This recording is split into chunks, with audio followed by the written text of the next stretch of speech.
Hello to everybody, and it would be nice if we could see also the face of Alexander and Katja. Are you there? Because we are going to have this serious, very serious discussion about SIRIUS. And we are cooperating with the 2025 initiative with Katja and Alexander. Hopefully, are they here? I don't see them in here. Anyway, we are cooperating with them. Hopefully we have the same time. Okay, I wanted to have music on the background, but I cannot access the volume slide. I tried to, no, it's not functioning with that way. Yeah. So anyway, the idea was that we would have now Katja and Alexander saying hello to everybody. I see that there are people coming in, and I have on my little screen several things, and I try to handle this all that I don't push the wrong button, and now I don't dare to push one which says participants 44. Michael Crow, can I just click the X in that window?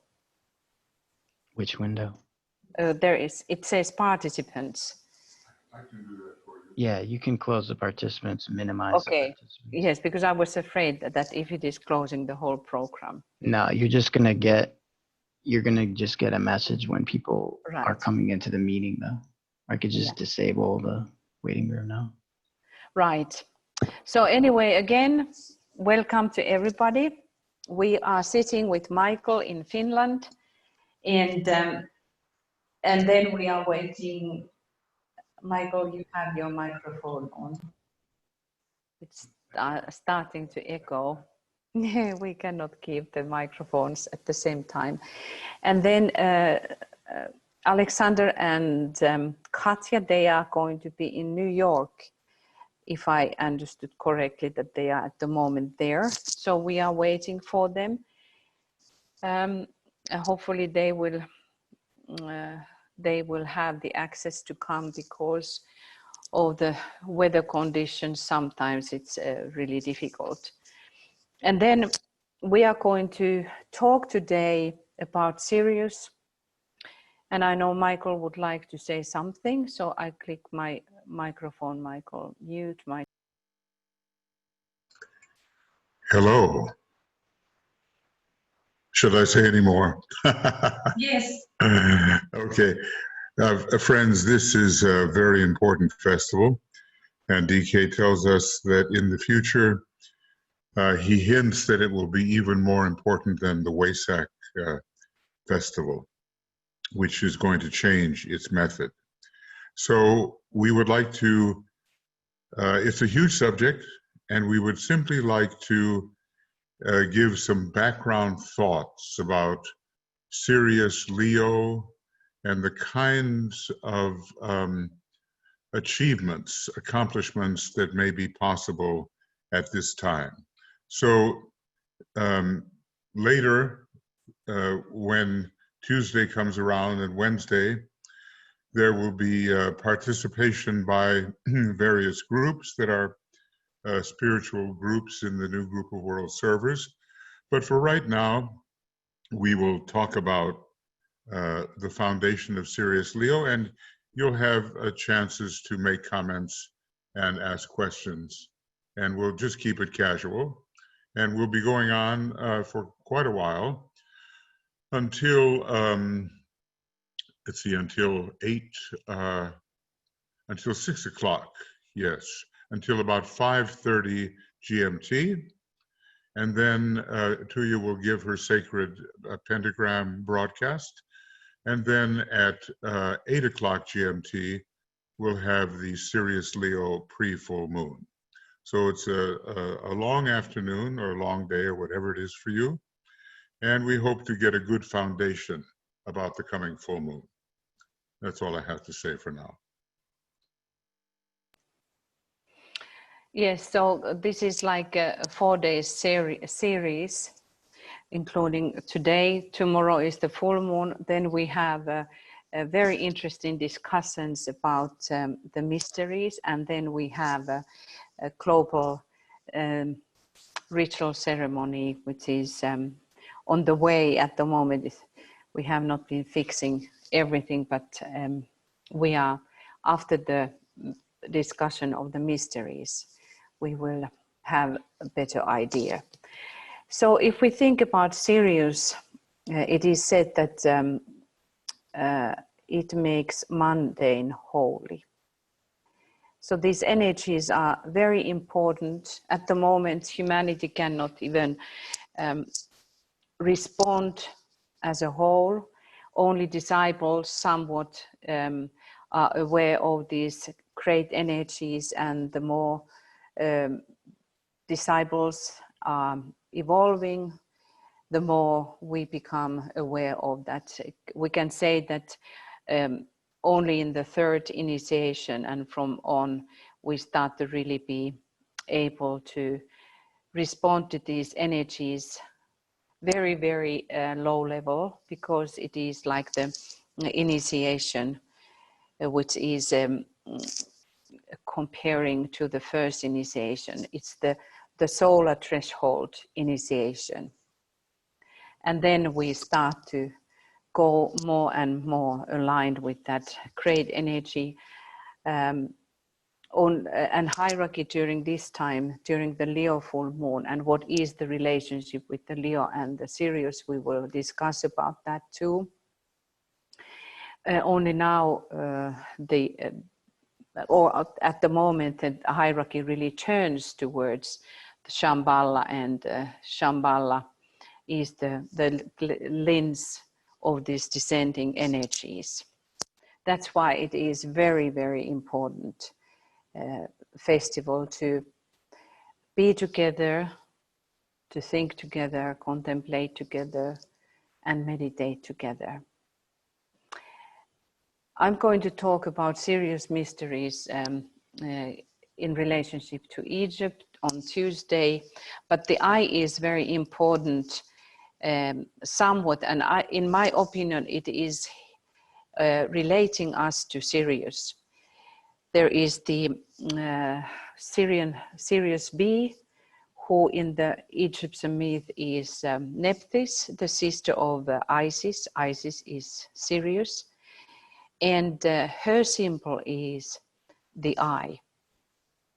We call that also the eye of Horus, who is the son of Sirius and Osiris.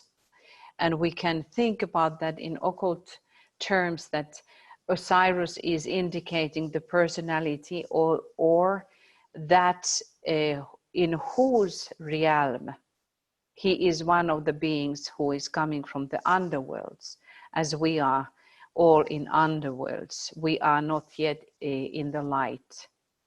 We are on cosmic physical plane, so all of that is underworld, and our great ones and greater ones are still the gods of the underworld.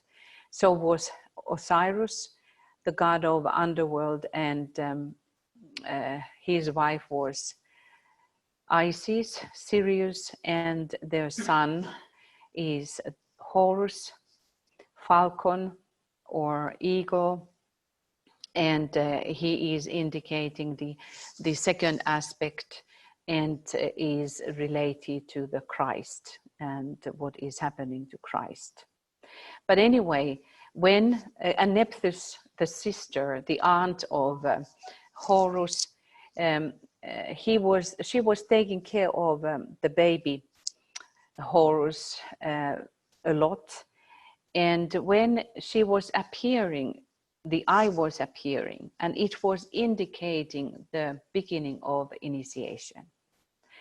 So now all these kinds of entities, which we call the devas of the shadows or shadow, and who has the symbol of the eye, there is some very specific line with that Devi group who is also stimulated during that time. And upon them is based upon the whole salvation on these lowest planes.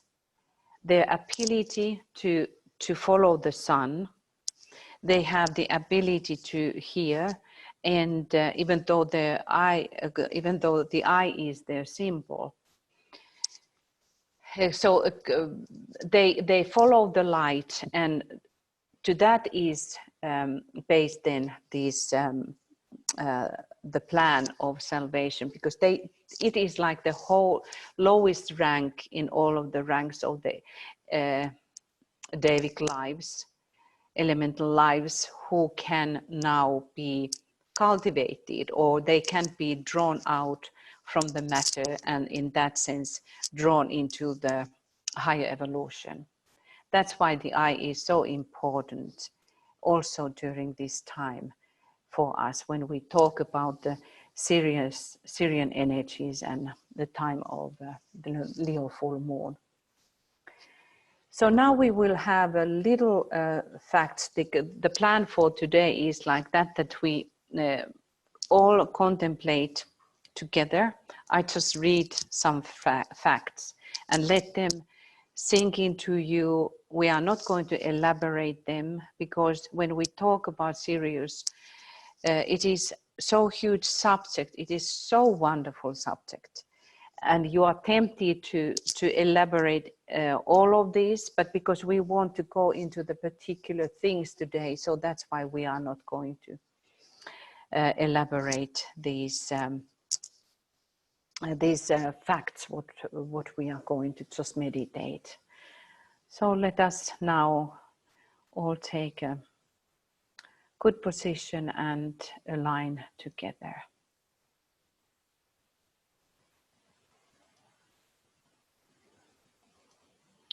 Just try to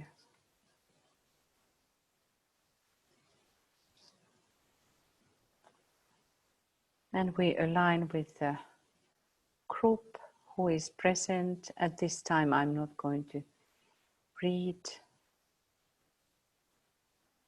We are 47. But we align from heart to heart and from mind to mind.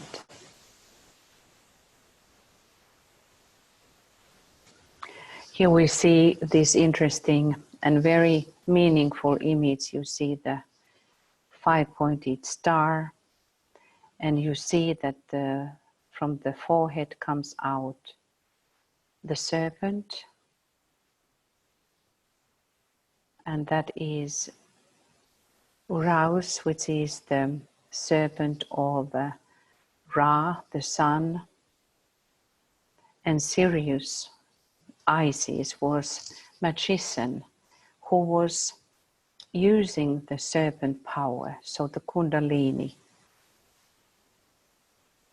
This whole serpent line is important, and it is related to, when we dig the mysteries, it's related to Sirius and all what it indicates. So now we all align with this idea how the hierarchy turns towards Shambhala and Sirius during the time of the full moon of Leo. Great festival we can imagine is taking place in hierarchy. This festival, which is going to be the most potent festival in the future.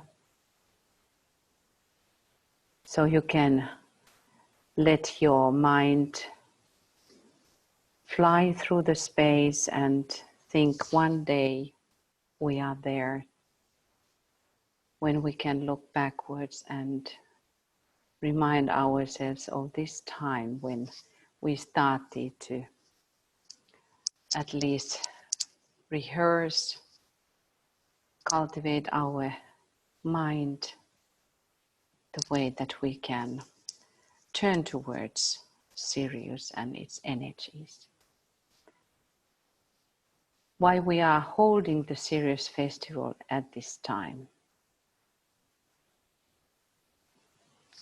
is because of this great moment. I have to get another folder one.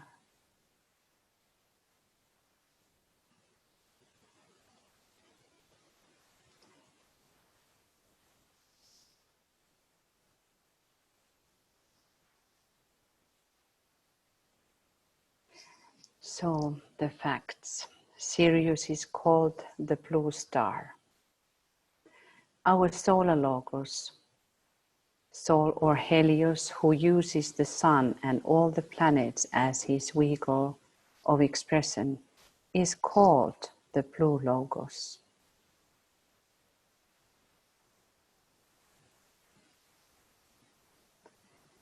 Sirius is called the leader of the heavenly hosts, probably because it is the foremost star in our system of 7 suns, the 7 solar systems, of which ours is one.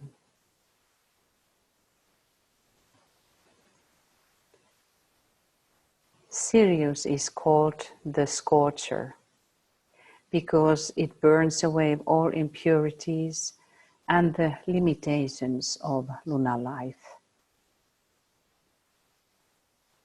This role of Sirius is related to the thought that our God is a consuming fire.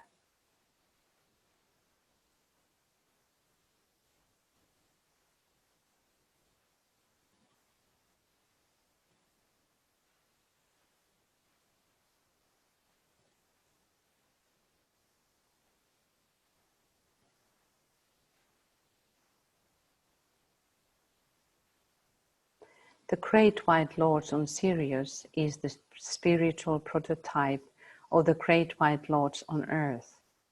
The White Lords is the representative or correspondence of the cosmic center of light upon Sirius.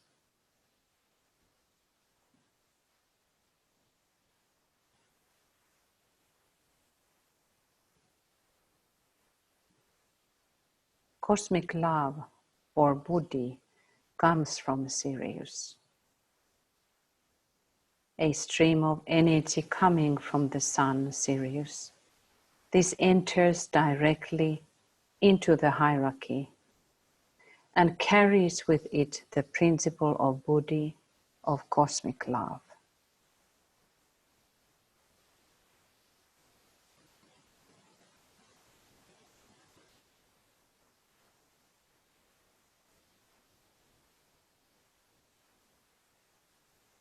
The ancient mysteries were received by the spiritual hierarchy of our planet from the Great White Lords on Sirius.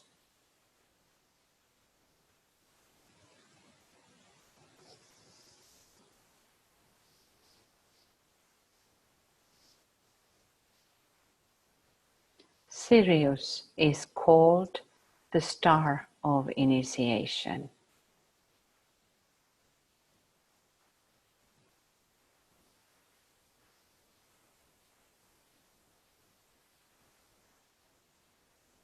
The entire system of initiation, by means of which humanity advances into a more spiritual state, has its origin on Sirius.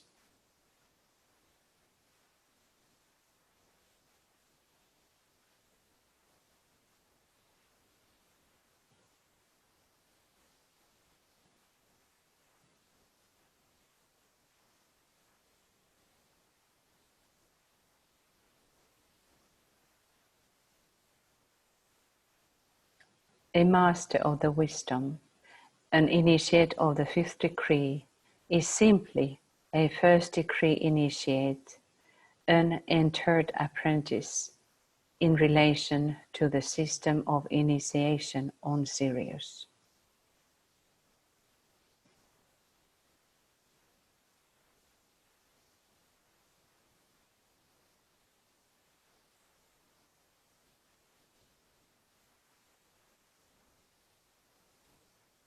Ultimately, the solar angels came from SIRIUS. The solar angels are those great beings, long ago human, in the previous major solar system, human who made of animal man a human being, and to this day supervise every human being until he become a liberated arhat, an initiate of the fourth degree.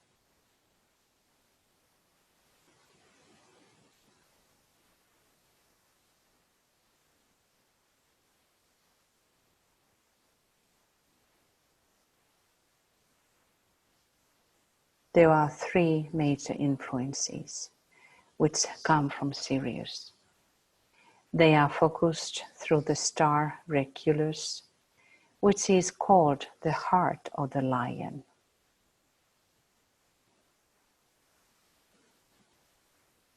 These three influences correspond to will, love, and intelligence.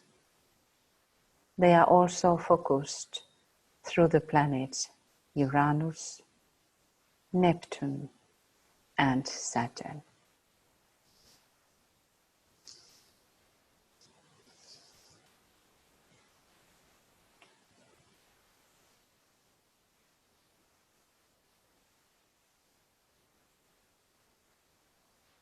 SIRIUS is called also the star of Mercury or of Buddha.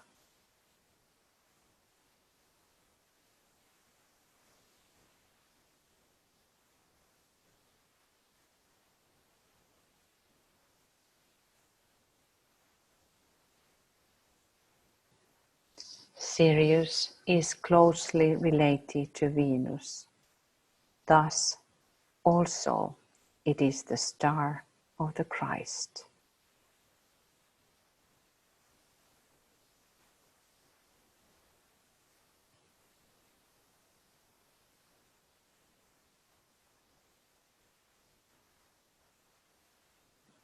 SIRIUS is closely related to Jupiter.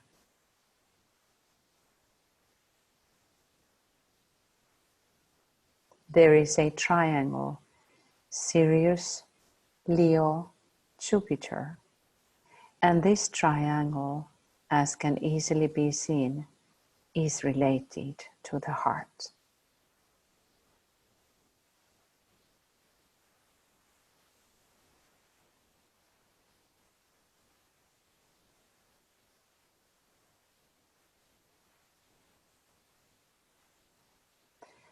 SIRIUS is also called the brilliant star of sensitivity.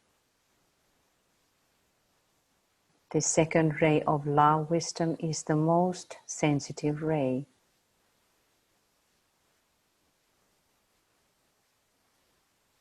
So SIRIUS is closely connected with love wisdom, the cosmic Christ, and the Christ principle within our solar system.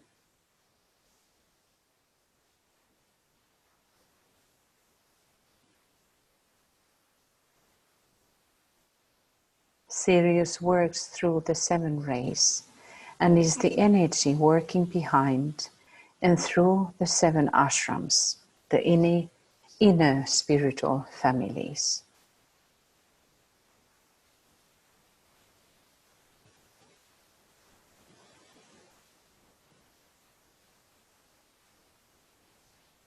SIRIUS was involved in the making of the human race, a process we call individualization.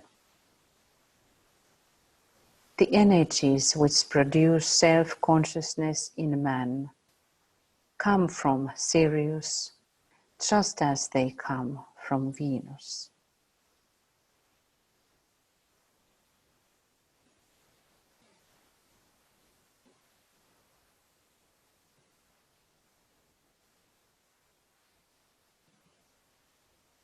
The energy of thought or mind force reaches our solar system from a distant cosmic source via Sirius.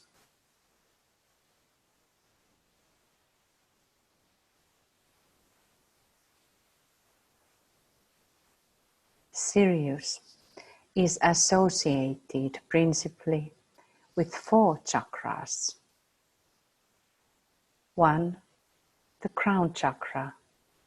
It plays this role in relation to our solar logos, who is a heart chakra. 2. Ajna center. In this way, Sirius is analogous to the planet Venus, which rules the Ajna center of the human being.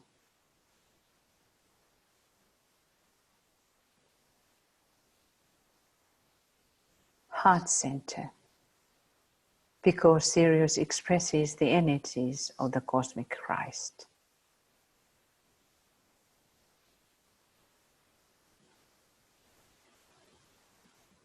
And 4, solar plexus center.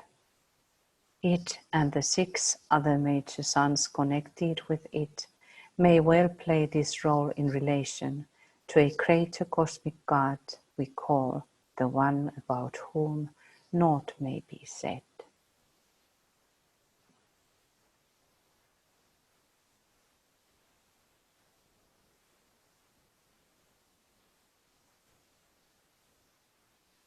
On Sirius arises what we call the law of karma.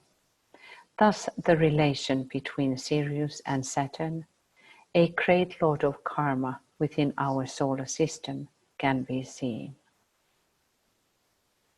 It can be seen that an important triangle of energies exists between Sirius, Libra, and Saturn.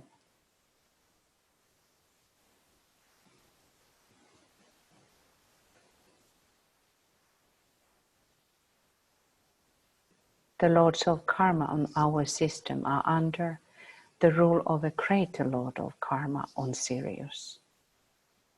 We are governed by the Sirian lord of karma.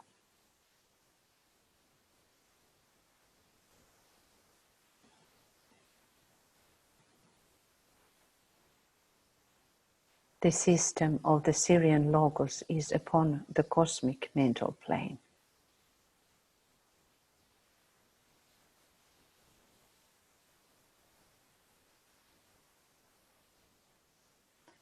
Sirius in relation to our solar system. The Sirian logos is to our solar logos what the human ego or soul is to the human personality.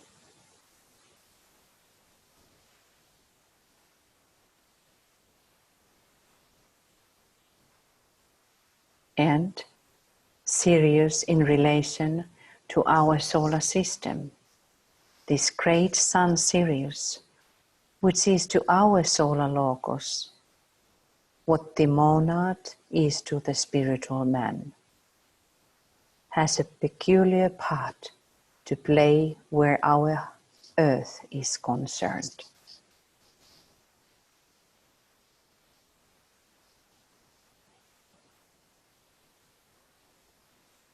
Sirius in relation to our solar system.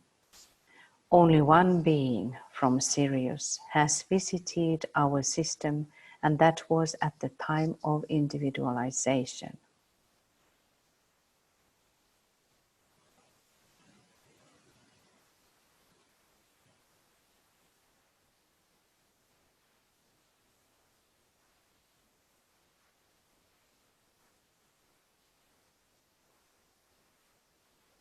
Of the 7 cosmic paths which lead the perfected human being away from the earth, and in many cases out of our solar system altogether, the fourth path.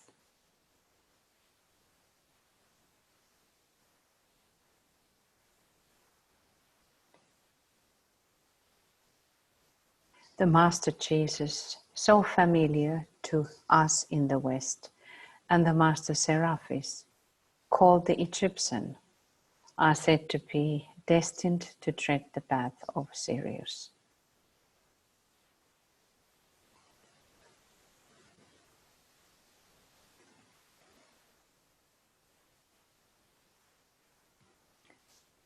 Sirius, the Buddha and the Christ. This Syrian influence was not recognized, and little of it was definitely focused in the hierarchy until Christ came and revealed the love of God to humanity. He is the expression par excellence of a Syrian initiation, and it is so that high place he will eventually go, no matter what duties or hierarchical obligations may take him elsewhere between that time and now. The Buddha was originally to have chosen the fourth path, but other plans confront him now and will probably claim his choice.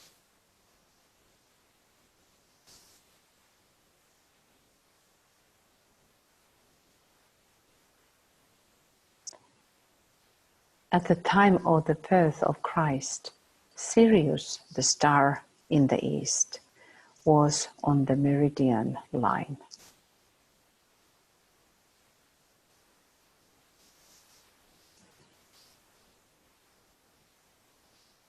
About 80% of humanity, the majority of liberated humanity, eventually tread the path to Sirius once they are perfected masters.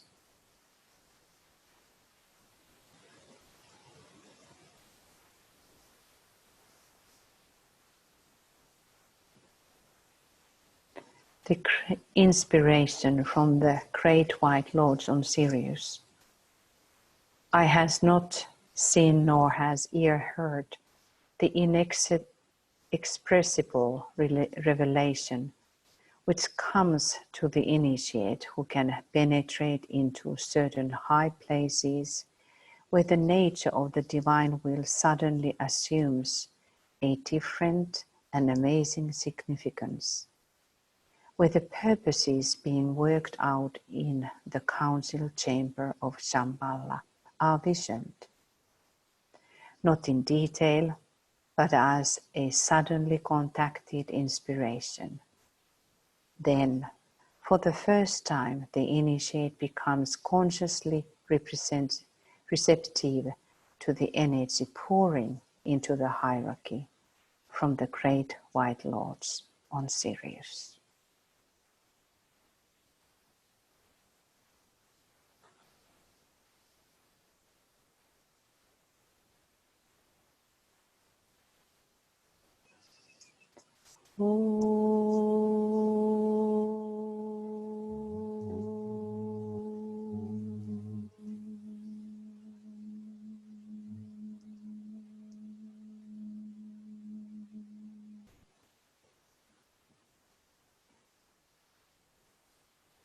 And now Michael will continue. Well, the first thing that I would say, that is what Tuya presented was a selection of important points or facts related to the great star, which is to our solar logos what Venus is to our Earth and what the soul is to the personality. So maybe as you've listened, certain points may have occurred to you that you would like to state or that you would like to question. So this would be a time we'll try to offer several of these opportunities where we can have little discussions as we go along.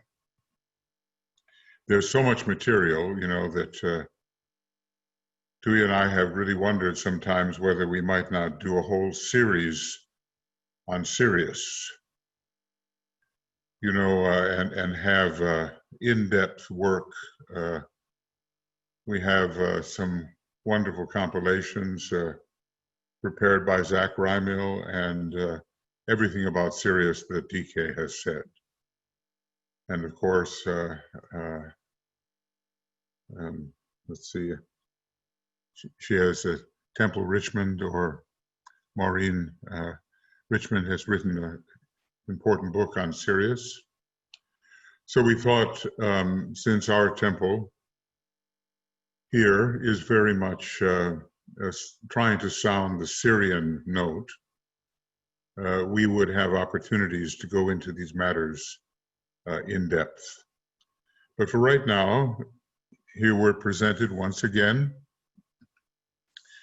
with the opportunity to come closer at the Leo full moon to the great star of initiation, star of sensitivity, star of karma, star of freedom, all those different things, and have a discussion with you about what might be of interest to you. So from what has been said, do you have anything you would like to ask or state? And Michael, one of our Michaels here will call on you, and you can say it out loud, and then we'll do what we can to respond.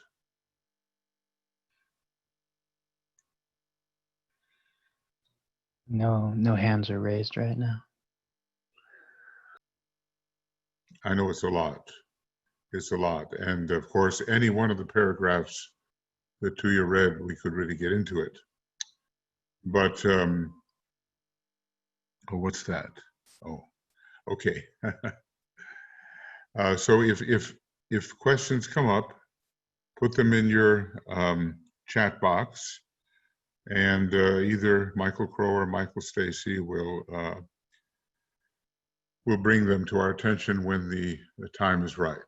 So nothing there right now at this moment. Is that correct? Yes, nothing in the chat or raised hands either. Okay. Now,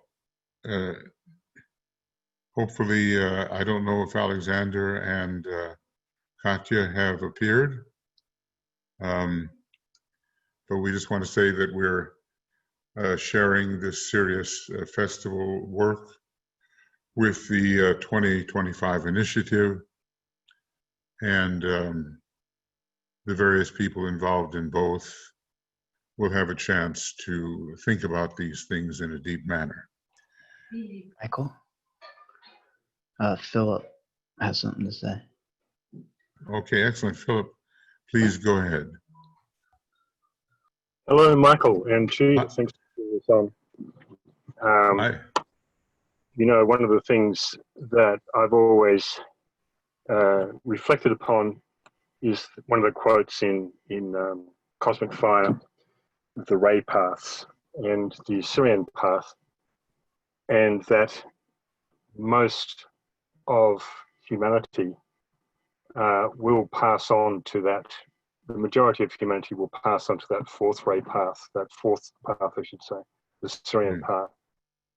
And the connection that has to the solar angels and individualization. I was just wondering if you'd like to comment upon that. The last little part I lost about individualization.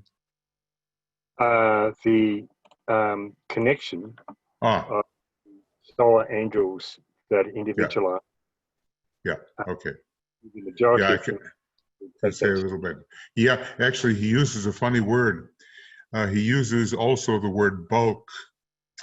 He says the bulk of humanity. So I figure that these are mostly not moon chain humanity, maybe some.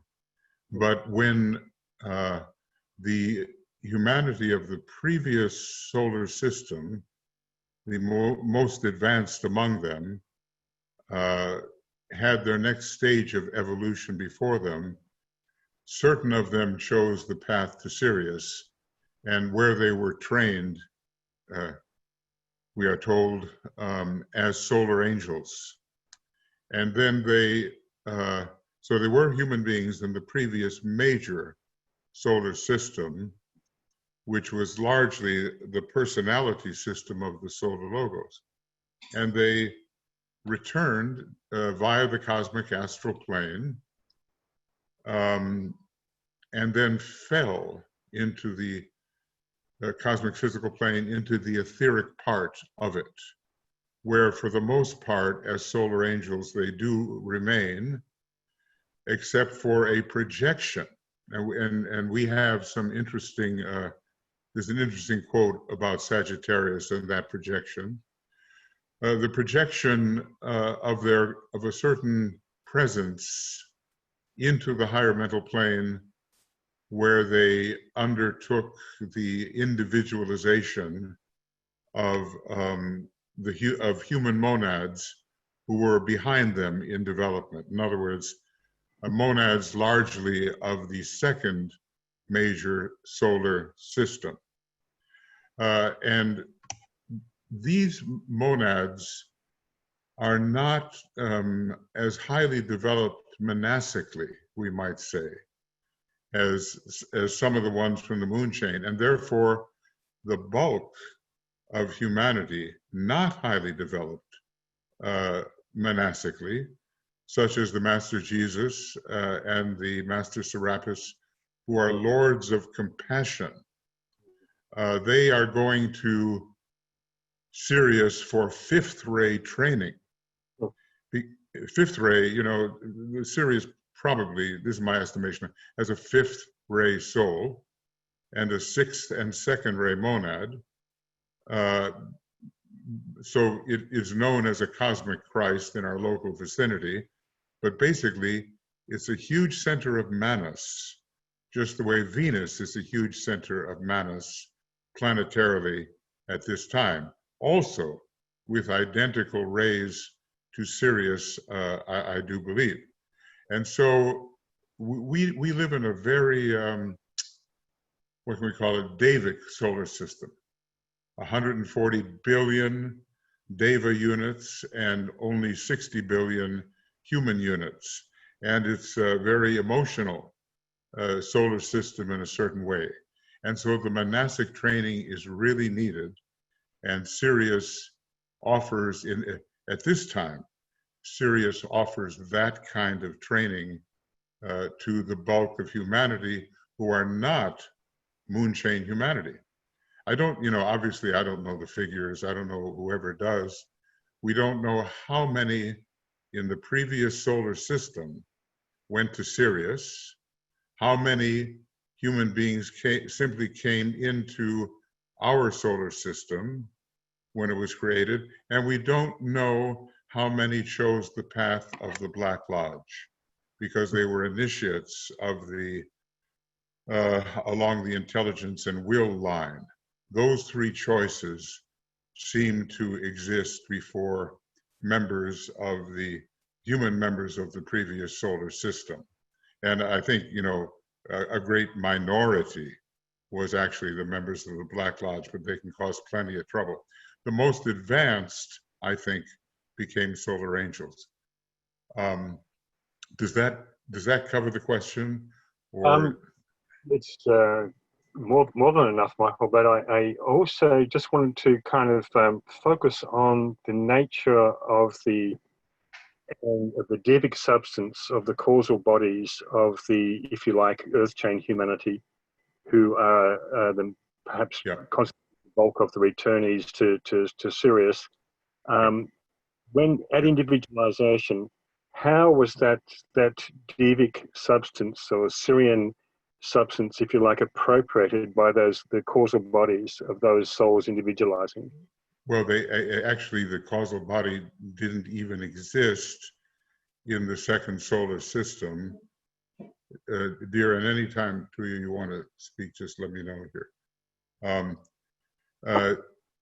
There was a Sagittarian event about 2,100 years ago, 21 million years ago, and this solar angelic essence was projected into the substance of the higher mental plane, the third subplane substance, and had the formative power to underlie and create out of that substance a causal body. It operated through the monastic permanent atom, and then the causal body was completed from the Buddhic plane, the inner three synthesis petals, and they may have been involved in that too, and then finally completed by the from the atmic and monadic planes where the jewel was created.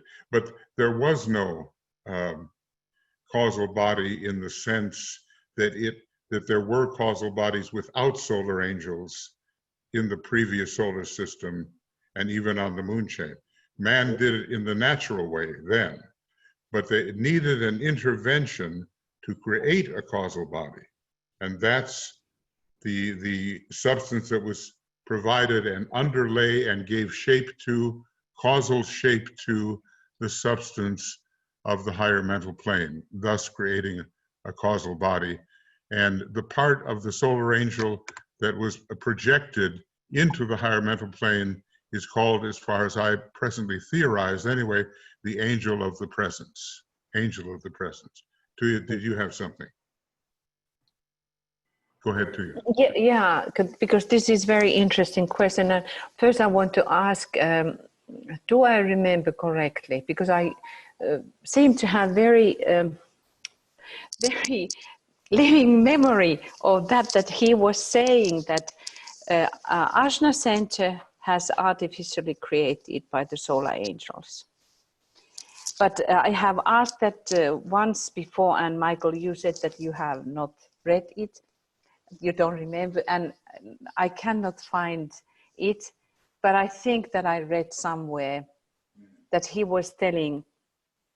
And when we think about this line of the serpents, serpent line, there is some relationship with the devas and with the solar angel.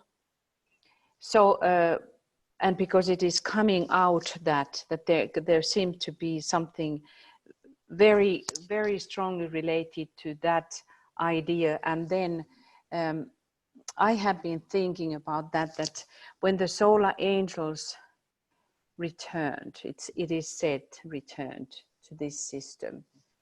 So,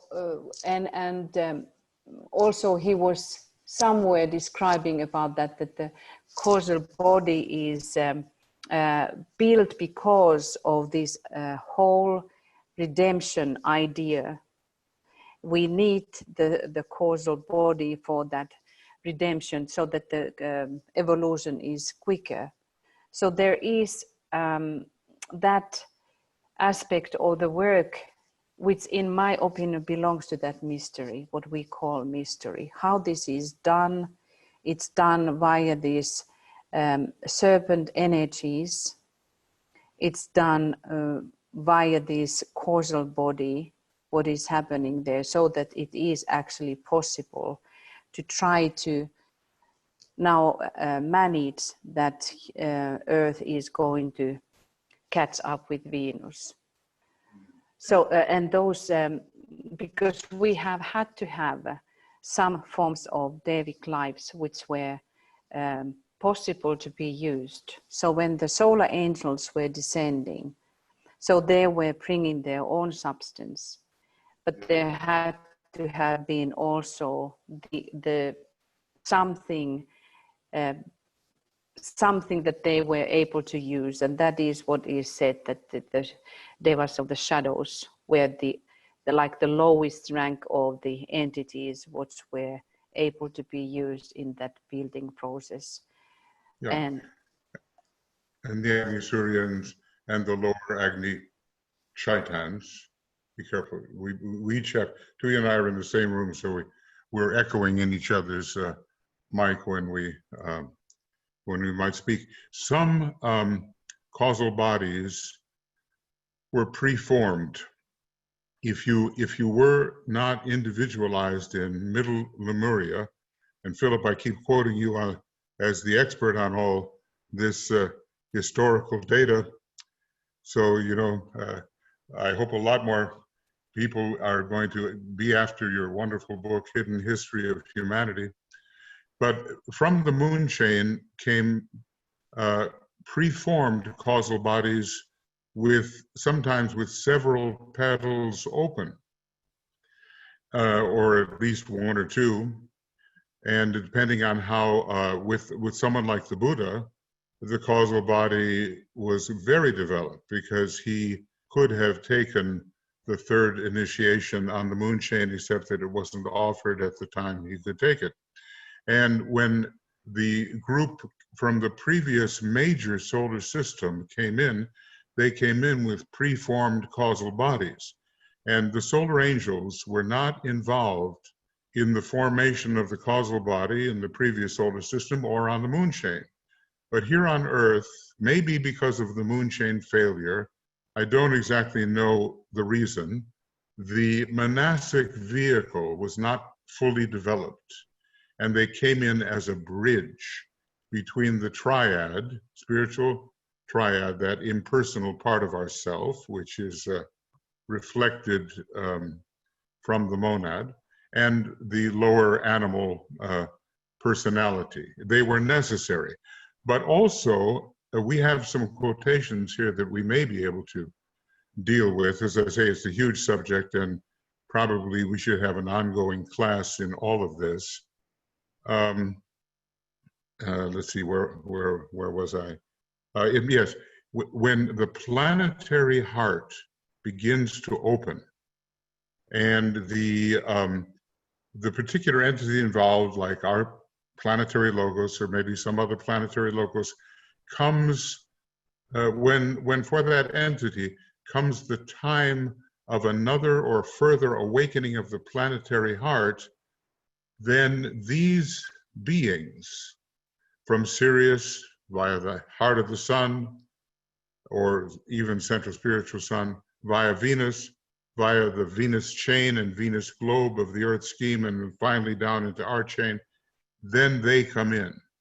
So the awakening of the planetary heart is a big moment to signal the coming of the solar angels. So it's not just a question of failure.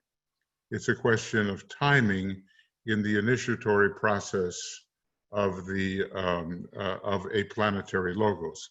We don't know much more about any other planets. He hasn't really given that to us, except to say that there may be a similar process when that stage is reached. And Tuya. Well, it just reminded me something very interesting what I read some years ago about mitochondria in the cell. It is said that this functioning in the cell, that the mitochondria in the beginning was an bacteria, do I pronounce it correct? Bacteria, yeah, who was somehow accessing with the cell in the way that suddenly it was inside the cell. And it is like totally independent. And then it became inside the cell. And I am just wondering, because it's a very similar way how the photosynthesis is happening in the cell of the leaf, how the sun is taking into the physical realm. And the mitochondria is doing a little bit the similar thing to the human being. So when it was actually then oxygen was appearing in our Earth system, I am just thinking that I think it is in relationship when the solar angels did descend. And on this very physical level, I think the mitochondria is related to this redeeming process, because when we study it, you see that how many functionings in the cell is related to the condition of the mitochondria in our cell. Just this very physical mystery question, because I think that it is related to the solar angels and their coming on earth. Well, I think there's no question that the element oxygen is related to the soul, particularly. Probably there were many types of species that needed oxygen, but the oxygenation of some of these lower forms is kind of parallel to the soul infusion that we have to increasingly experience. So I'm sure that, you know, there are parallels on that micro level of, you know, microorganisms, parallels to what we have to experience during the process of soul infusion. Basically, we know the story. Madame Blavatsky says, not all but most human beings are hothouse plants being especially cultivated in like a greenhouse, a hothouse, you know, by these former human beings who are now Manas and love. They are second-ray, fifth-ray beings primarily who have projected themselves, not entirely, you know, having pervaded the entire universe with a fragment of myself, I remain.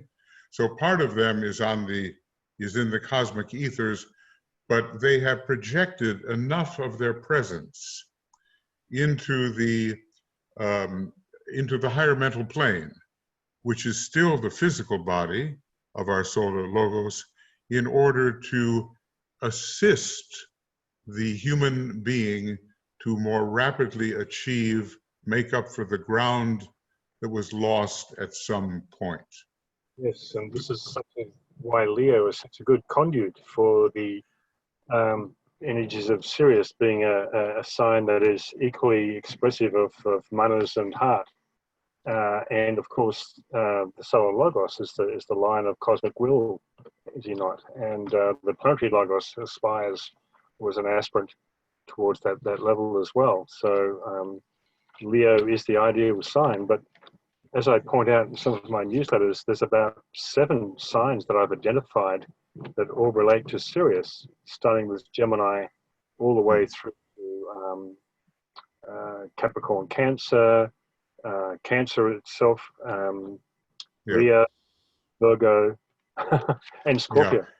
Yeah, exactly.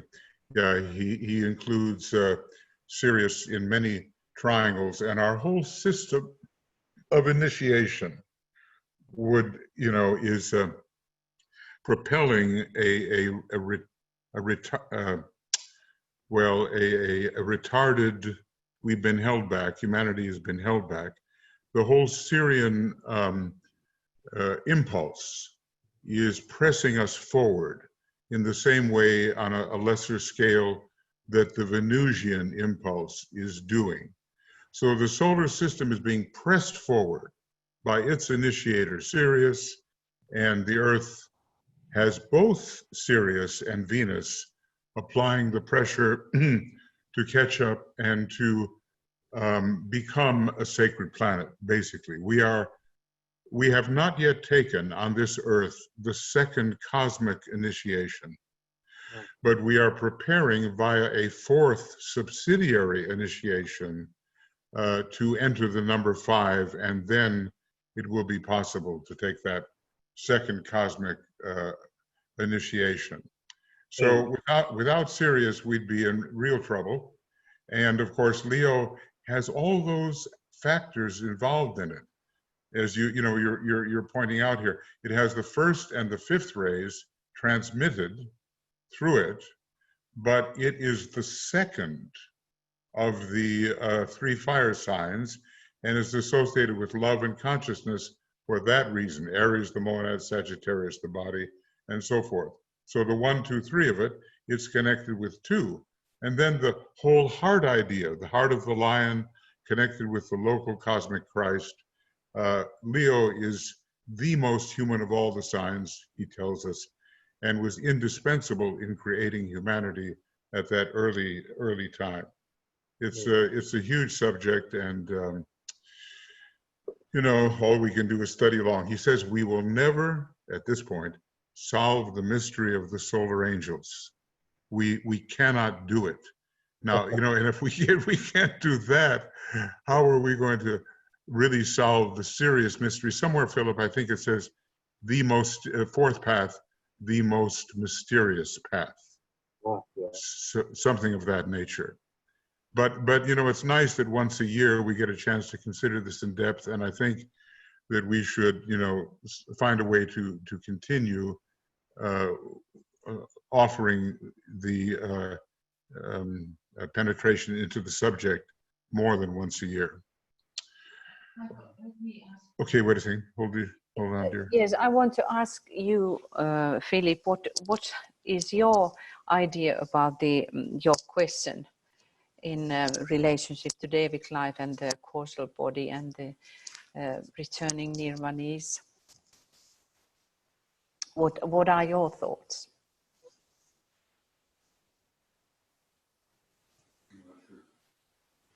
Did Philip hear? Did he go away? It's okay. He was just muted. My microphone then. Okay.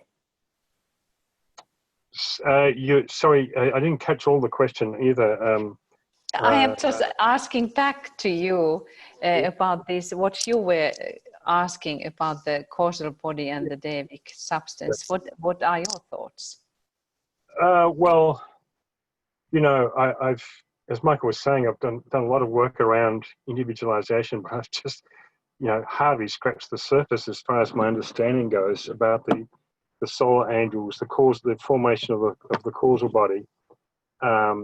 It's such an abstract subject, and my sense was that those earth chain humanity that constitute the bulk of the returnees to SIRIUS were injected, as it were, with a good deal of that Sirian substance into when those causal bodies were created.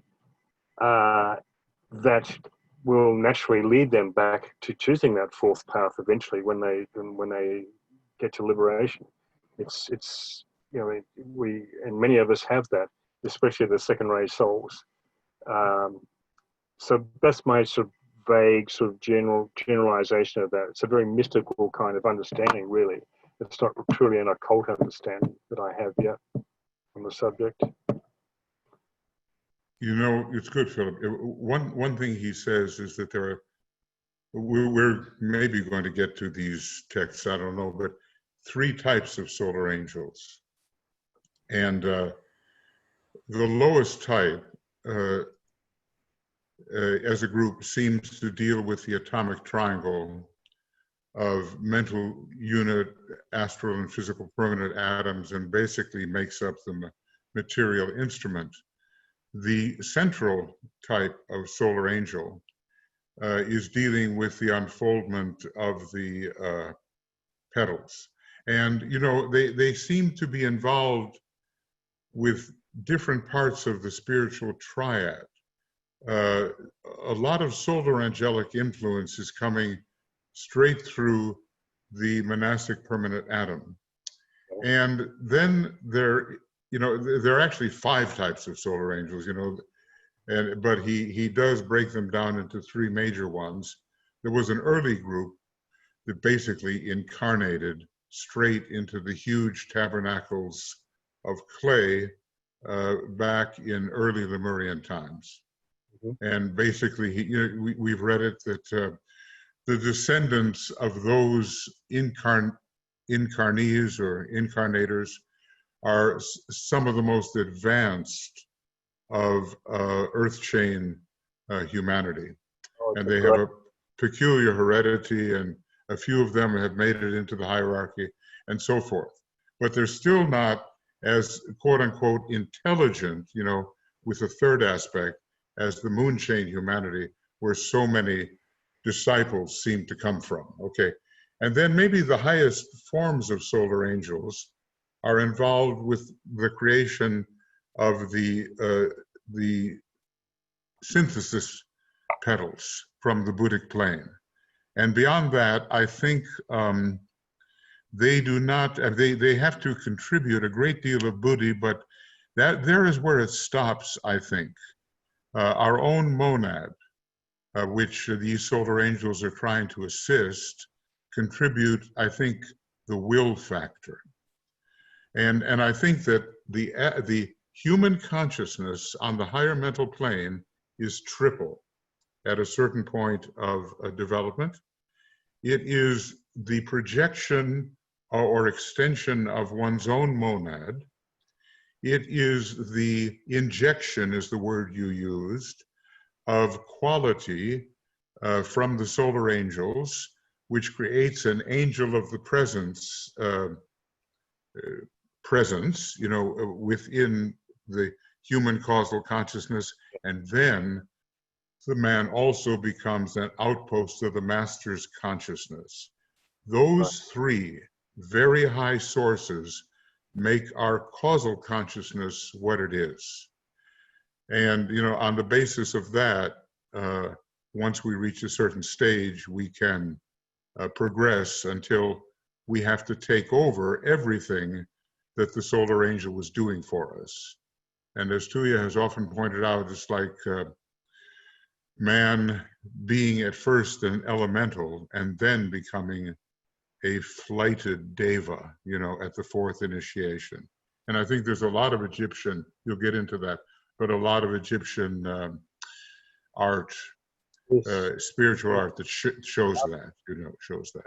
To you about some of your thoughts on the depictions in the Egyptian hieroglyphs and paintings, artwork, regarding the ascension of departing kings and queens and or advanced souls, if you like, to the stars and Sirius. Sirius is, of course, as you know, it's very prominent in the Egyptian symbology and is very tantalizing.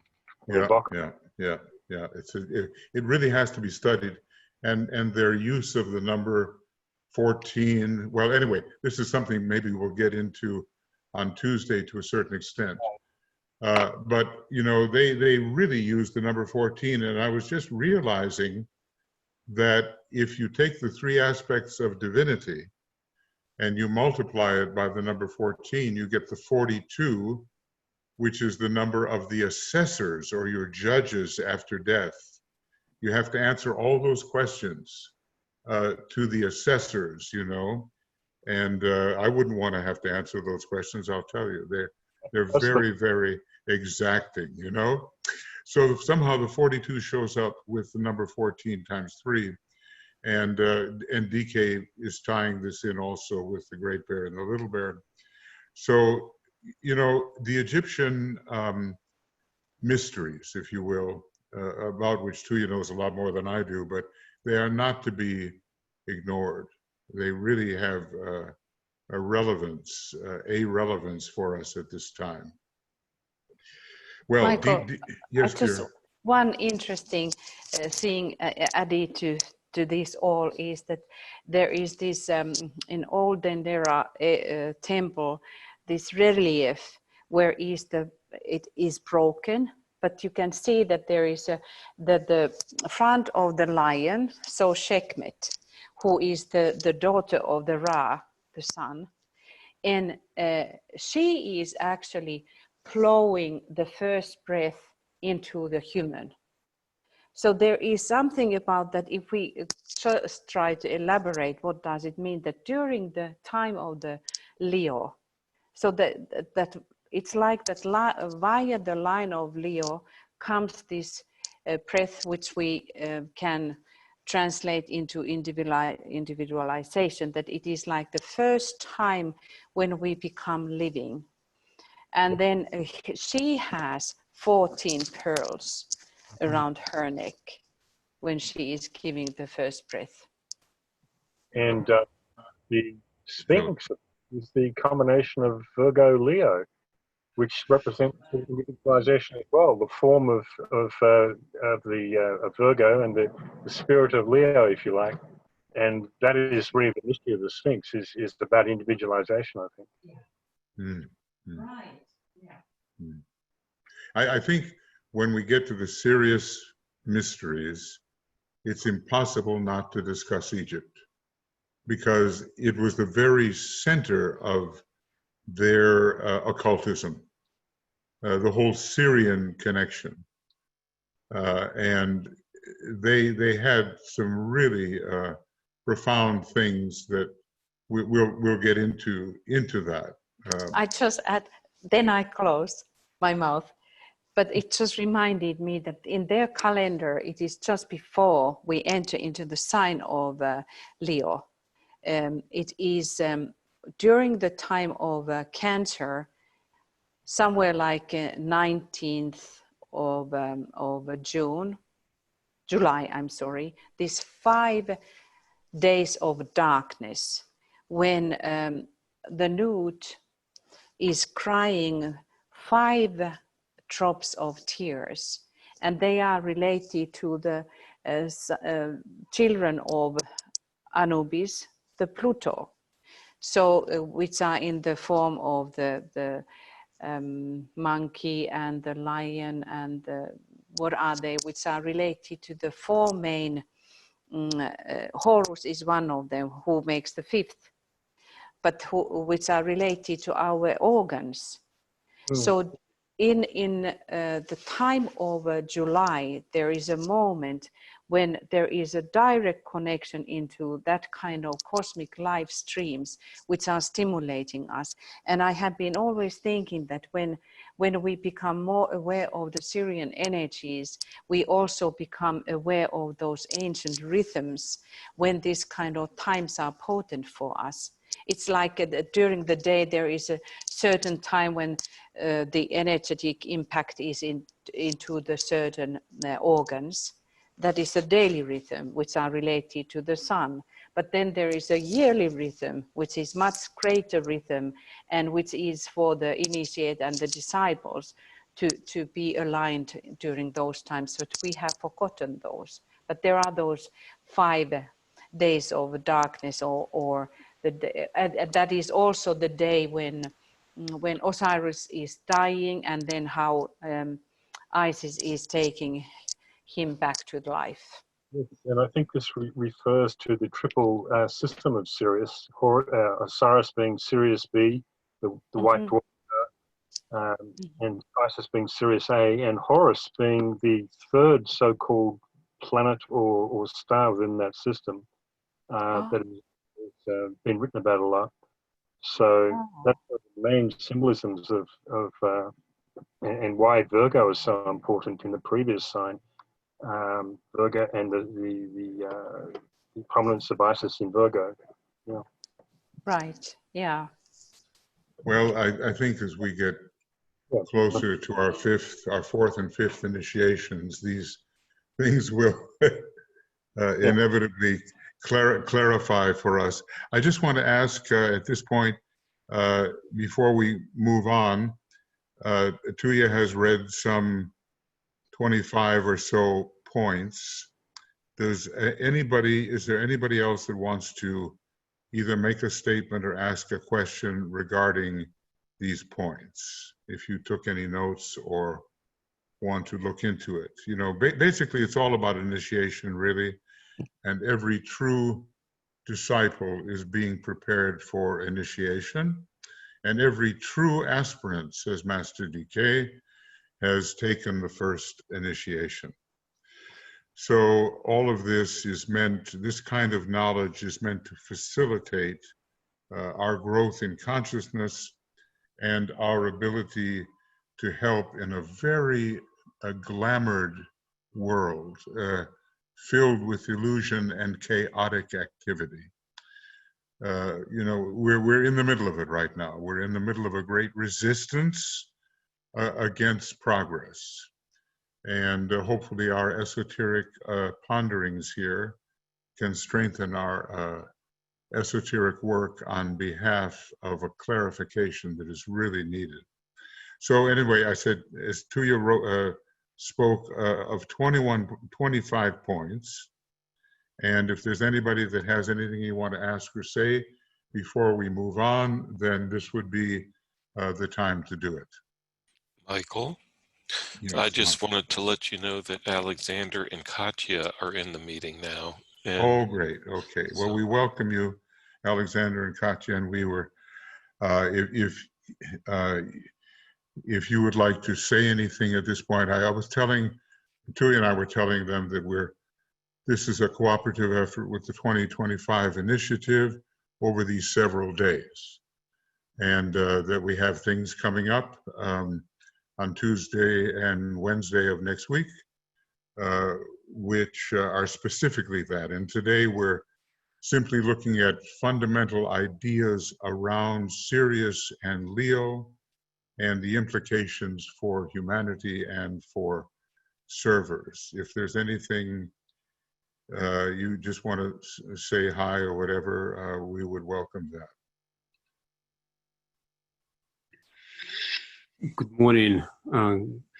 Yeah, we've been a bit delayed joining the program, and we'll have to listen again. It's okay. It's just like a 50-year curriculum. So, you know, there was a little numerology in what we were going to give you, but the reduced alpha number of the word Sirius, it comes out to a 5. And we've been talking about Venus and Sirius together and so forth. Many things. So I'm sure we're all at sea here, and we're going to learn as much as we can and then maybe keep the process going. Katya, we welcome you too. Yes, thank you. Now, we were listening for a while, but still, yeah. Thank you. It can happen, you know, it can happen. I'm not even sure I've arrived, to tell you the truth. Oh, that's nice. I'm looking, there are 55 participants. Whoop, now 54. Someone better come back. Someone better come back, because 55 is the alpha number for the word sanat. Sanat, okay. Now there's 55, okay. I've always been interested, if I spell out the full value of sanat, it comes out to 55, and I'm happy about that somehow. Okay, thank you, and welcome, and you know, chime in at any point that you would like to. So Michael's, where are we here? Is there anyone that wanted to speak or ask a question before we go on to the next part? There are no. Go ahead. Not Yeah, right now. and we should go forward because it is. Yeah, okay. Yeah, I mean, you know, there's never going to be enough time for the material that you can gather, but there's a wonderful compilation on Sirius, as I said, done by Zach Rymill, and maybe we'll find a way to go through that, you know, on a every other weekly basis or something. We'll just have to see. Now, let me go to, I hope I can. You have to share your screen. Yeah, I'm going to try to change my screen, and well, that's a nice subject, isn't it? The coming of the Lords of the Flame, but that's not what I want. I want this. So I trust that, and I'm just asking, you can see this thing in red about Tuya's summary of the main points, and then we get into the next thing. Michael, we're still at the coming of the Lords of Flame. Okay, my screen is paused. Why is my screen paused? Now it should be okay. No, it's still the same. Coming Why Lords of Flame. should that be? I am screen sharing. Yeah, oh, that's the Lords of the Flame. Okay. Yeah. I get it. Okay. Very good. This is the one I want. Okay. Does that do it? Yeah, we're good. Okay, we're good now. All right. I'm going to move from right to left. Now, we're going to read this, and we probably at certain times will stop after each paragraph and ask if there are any thoughts or questions. Not always, of course. Some paragraphs are very small and we'll do several together. But this is, these next two paragraphs are really important. And so I'm going to try to make this slightly, yeah, there we go. So now, shall I read this to you or? Yeah, okay. So why is this moment so important? And probably you already have an idea based on what we've read and what your thoughts have been. And this is from Esoteric Astrology 299. As we are upon the subject, one other point might be touched upon here. August, and by the way, watch how he plays with that word, because in English you can pronounce it August or August, and they mean two different things that are related, however. August, which is ruled by Leo, is the month of the dog star, or of Sirius, which thus brings Sirius into close relation to Leo. This we've been discussing is, it's always the Sirius Leo full moon that we deal with. Leo, in the cosmic sense, and apart from our solar system altogether, is ruled by Sirius. Now, you might have trouble with that because you look at a constellation like Leo with Regulus and the Nebula and a number of other stars in it, and you know that Leo is ruled by a constellational lord, and that Sirius is more diminutive with respect. But just think how a planet rules a sign, and maybe it's being used in that sense. Like Mars rules Aries, Venus rules Taurus, Mercury rules Gemini, Sirius rules Leo. So there's a different way to think about the rulership of Leo by Sirius. In other words, the ruler is an entity of lesser status. And I haven't, the jury is still out on this. I do believe that the entire zodiacal constellation of Leo is an entity, a constellational lord, I believe, of greater status than Sirius. And here's my justification. When you look at this great being that let's see if I have anything here about great beings. And then Michael's, let me know if I fail to put on the right,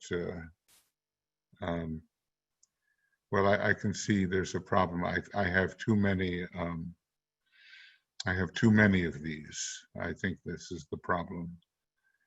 It only is allowing me to have 8. So what I want to have is, I want to have this particular chart. And let's see, yeah, now I can get it. Okay, all I have to do is press it.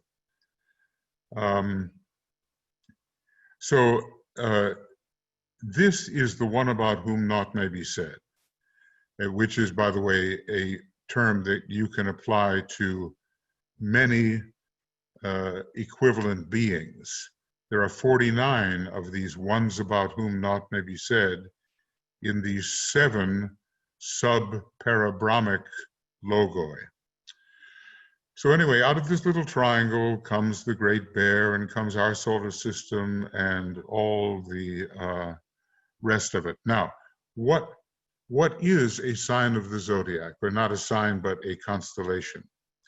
You know how you have a heart in the head center, which is considered to be the major center in your head. It is a 12-fold lotus with a jewel in the center of it. Now, the petals of that chakra are very powerful within the human energy system. Now, let's make the analogy and take a big, huge jump and go to the one about whom naught may be said, that has, let's say, 7 or 10 major constellations as chakras in it. There is a heart in the head center for this great being that includes so much in our local cosmos. And every constellation of the zodiac is a petal in the heart, in the head center of the one about whom naught may be said. Now, that's a quotation I can find for you, but believe me, it does exist. So that means that these constellations are very, very powerful kind of petal sources in the major chakra in the head center of the one about whom naught may be said. Now compare, and there's a lord of a constellation for each one of them. As a matter of fact, DK uses that term, the lord of the constellation Aries, the lord of the constellation Libra. He says it several times. So there is a lord of the constellation Leo. Now that lord is, I think, very powerful compared with the lord that rules the local dwarf star that means so much to us in our local 7 solar systems, and that would be Sirius. Sirius is a dwarf star. It's brighter than the sun, maybe by 30, 33 times, something of that nature. It would be interesting if it was really 33 times brighter, because, you know, the number of years in the life of Jesus and the number of vertebrae in the spine and all that, the number 33 would be really important. So when it says that Sirius rules Leo, I think it's in the same sense that Mars rules Aries, Venus rules Taurus, a lesser rules or conducts the energy of a greater. Now, you know, obviously I'm still pondering on this, but it makes sense to me. This, by the way, this chart from page 344 is the most expansive chart that DK gave in his books. There's also some theosophical charts that are not written by him, but he just included them, okay? And they're pretty expansive too. So I'm just gonna read this first paragraph, then we're gonna pause, and your thoughts or questions can come up. So this is the month of the dog star, and it says that Leo, in the cosmic sense and apart from our solar system altogether, is ruled by Sirius. And that, you know, that's real interesting. You know why? Because the signs of the zodiac are in our solar system. The constellations of the zodiac are not. So that the signs like Aries, Taurus, Leo, etc., blah, blah, blah, they are concentrated influences from the constellations, and the signs are intra-solar systemic influences, and they're by no means as powerful as the constellations. We mentioned a lot of that second ray coming in here with Sirius, Leo, Jupiter. Every one of those has a second ray meaning at some level. And here's another triangle that bears exactly on your own struggles and my struggles and the struggles of every disciple. We come now to another triangle, the activity of which produces the manifestation of hierarchy, the intermediary between Shambhala and humanity, Scorpio, Sirius, Mars. Interesting that the constellation would come first. These, in relation to our Earth, produce 4 streams of energy, initiating and transmitting, which lead humanity towards discipleship and initiation. Now, when you look at these 3 in a triangle, does it look like an easy time to you? What do you think? Scorpio, Sirius the Scorcher, and Mars the God of War. Not easy, right? So the struggles, even with the Hydra and with all kinds of temptations and liabilities, if we succeed, they lead us towards hierarchy. I'm not even going to get into this other triangle right now. Great Bear, Sirius / Little Bear. Sirius is the blind for Little Bear, and then the Pleiades. But that's a really significant triangle. Okay, now I'm going to finish this paragraph. Sirius is the home of that greater lodge to which our 5th initiation admits a man, and to which it brings him as a humble disciple. Think about that. Now, what he's basically telling us is that if you are an initiate of the 1st human degree in the initiations of the threshold, which is the birth of Christ in the heart, you are a humble disciple. See that? You're just a disciple, a humble disciple. He won't call you an initiate. Probationary initiate, okay, but really, there's a specific name for it in Masonry called, he talks about it, the entered apprentice. One of the 3 Blue Lodge degrees, just as there are 3 orders of lives on Sirius, which are the Great Syrian Blue Lodge. Now, later, when the New World religion is founded and is working, and people like you and I are pioneers in this New World religion work, I think, as I sit here in our Temple of Silence, which when I'm here, it's not so silent, but okay. I sit here and I realize that there's a lot of New World religion work going on here. And every time you hold a full moon meeting, at the time of the full moon, it's New World religion work. Preliminary. Later, when the New World religion is founded and is working, we shall find the major monthly festival in August, held at the time of the full moon, will be dedicated to the task, now this is us and now, of making contact with the hierarchy with Syrian force. That's what these days are all about. Making contact with the hierarchy, via the hierarchy, with Syrian force. So we first of all have to approach the hierarchy and then access Sirius. And he says we can't really access Sirius in any fuller sense until the 3rd initiation is taken, but we're on the way. Okay. Each of the months of the year will later be dedicated through accurate astrological and astronomical knowledge to whichever constellation in the heavens governs a particular month, as Sirius governs Leo. There we have it again, see? Sirius is governing Leo. Okay, this I shall later elaborate in the papers written about approaches to spiritual reality. So, do we have anything we want to say to you? Anything you want to say here on this point?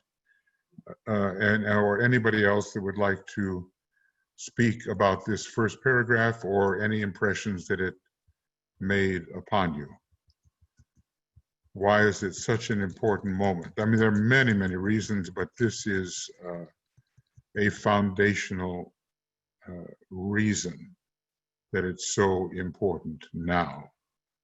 Anybody want to either put something in the chat box or speak?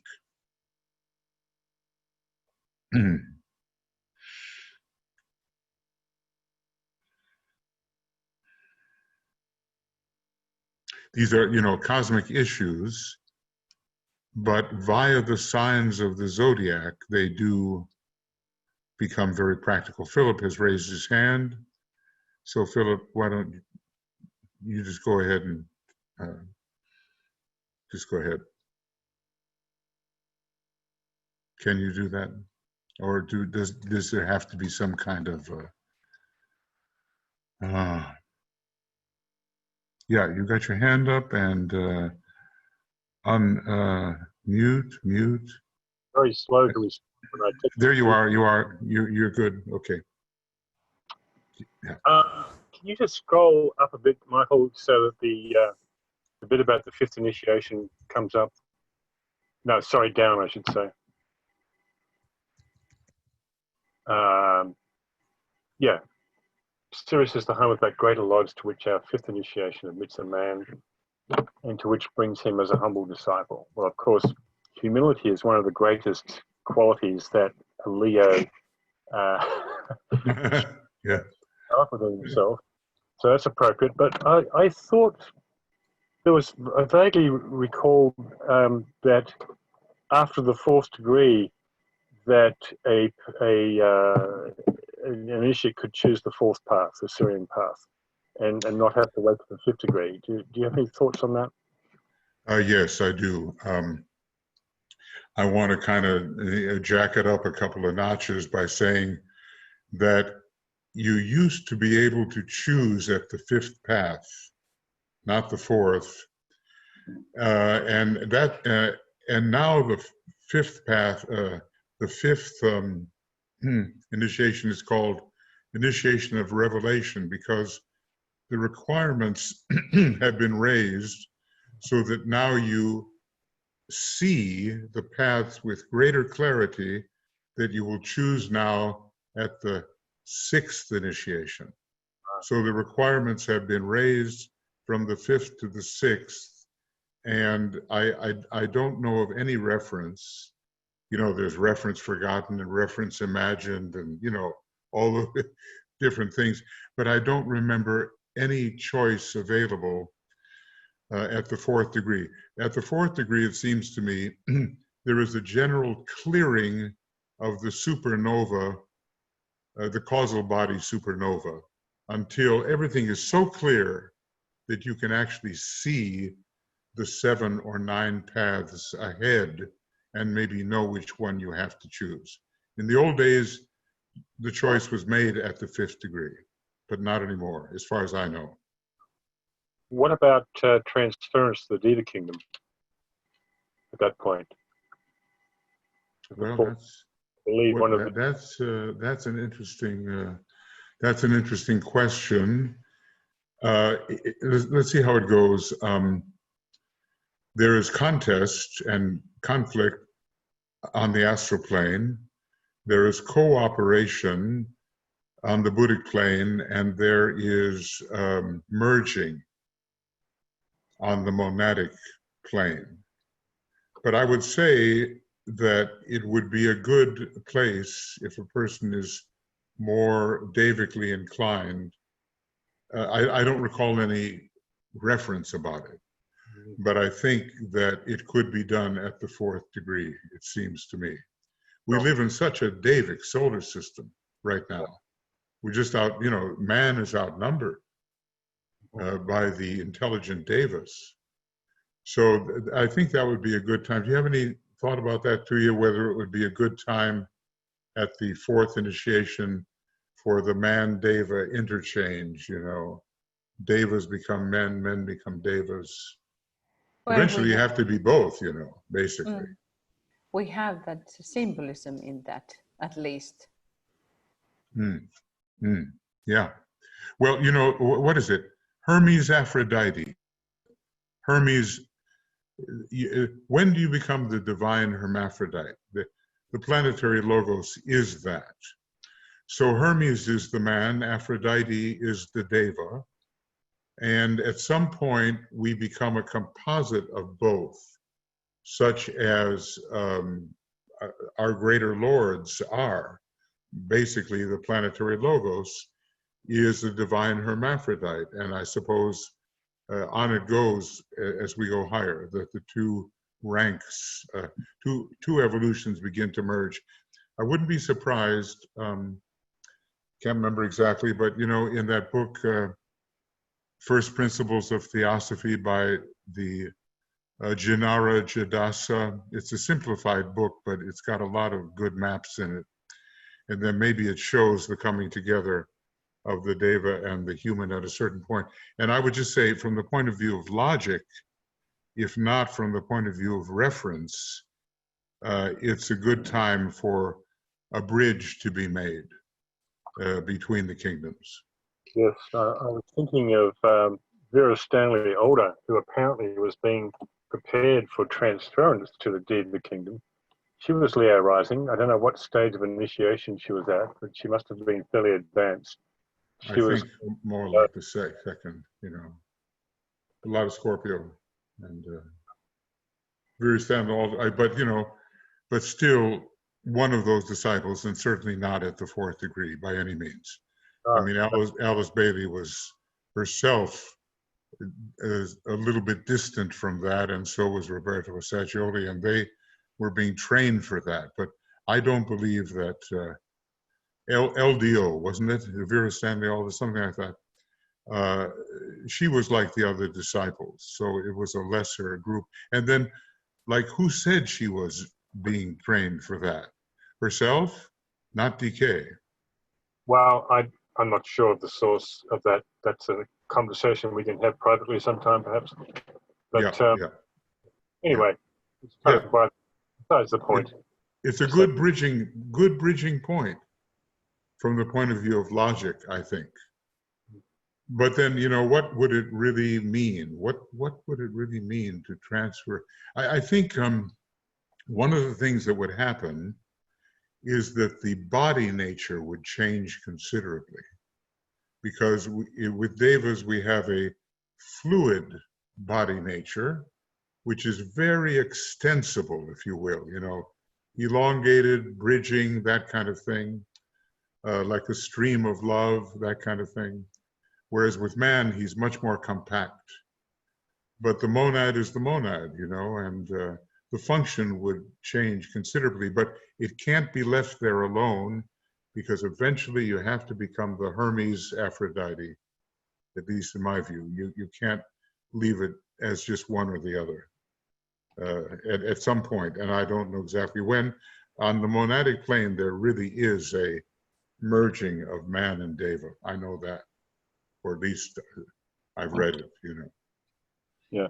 Okay, interesting thought, Philip. Thank you. I mean, Tuya and I will ponder that, with Tuya doing more of the pondering. Okay.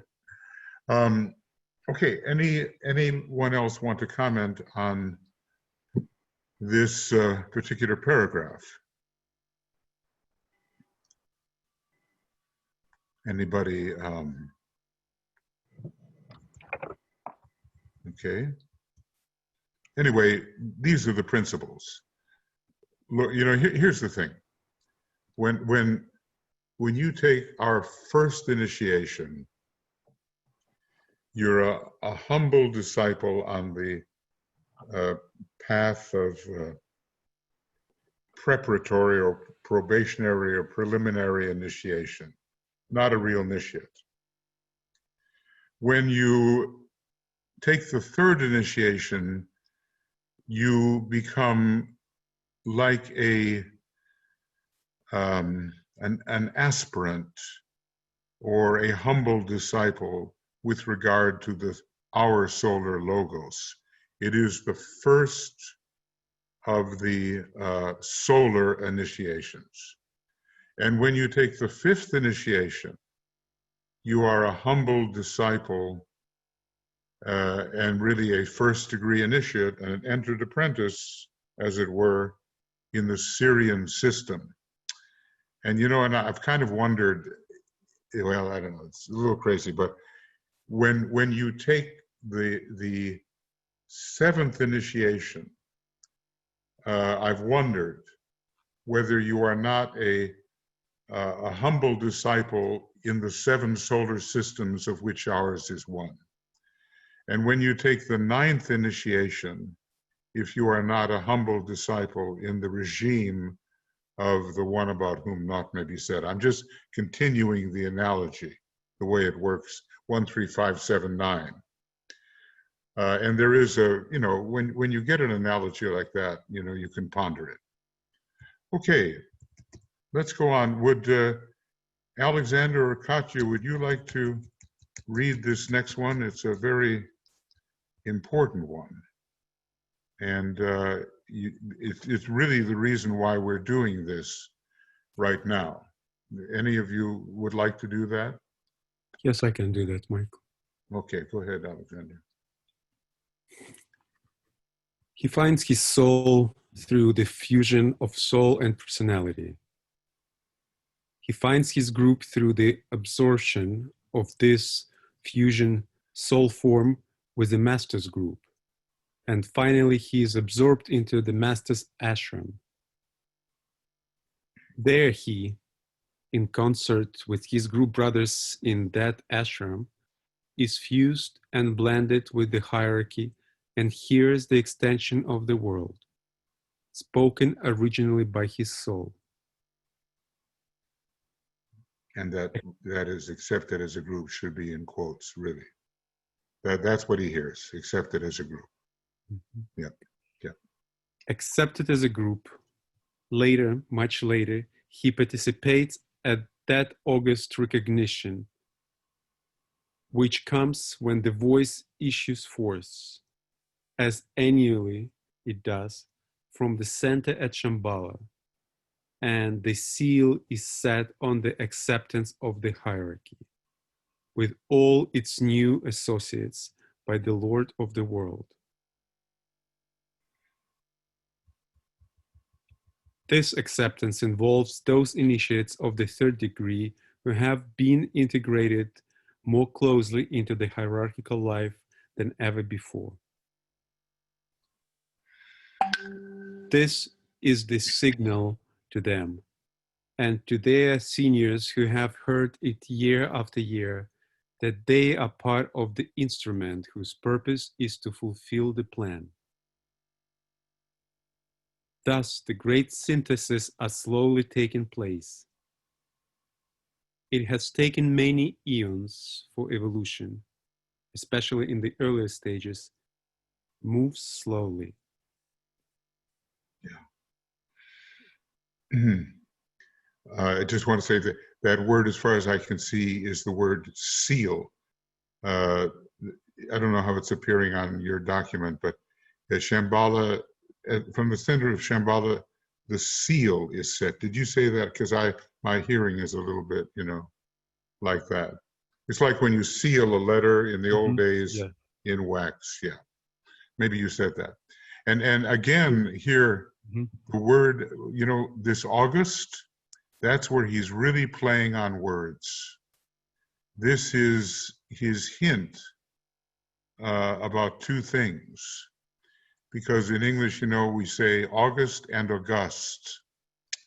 And this would be pronounced, in this case, August, because it means noble, impressive, important, like that. As in the Romans when they said Augustus Caesar and so forth. But the hint is also August. And that's when the voice issues forth. Any thoughts on this, Alexander, that you want to share, or anybody want to share? It's a really big, it's an important paragraph, isn't it? Why we're celebrating this at this time. Yeah.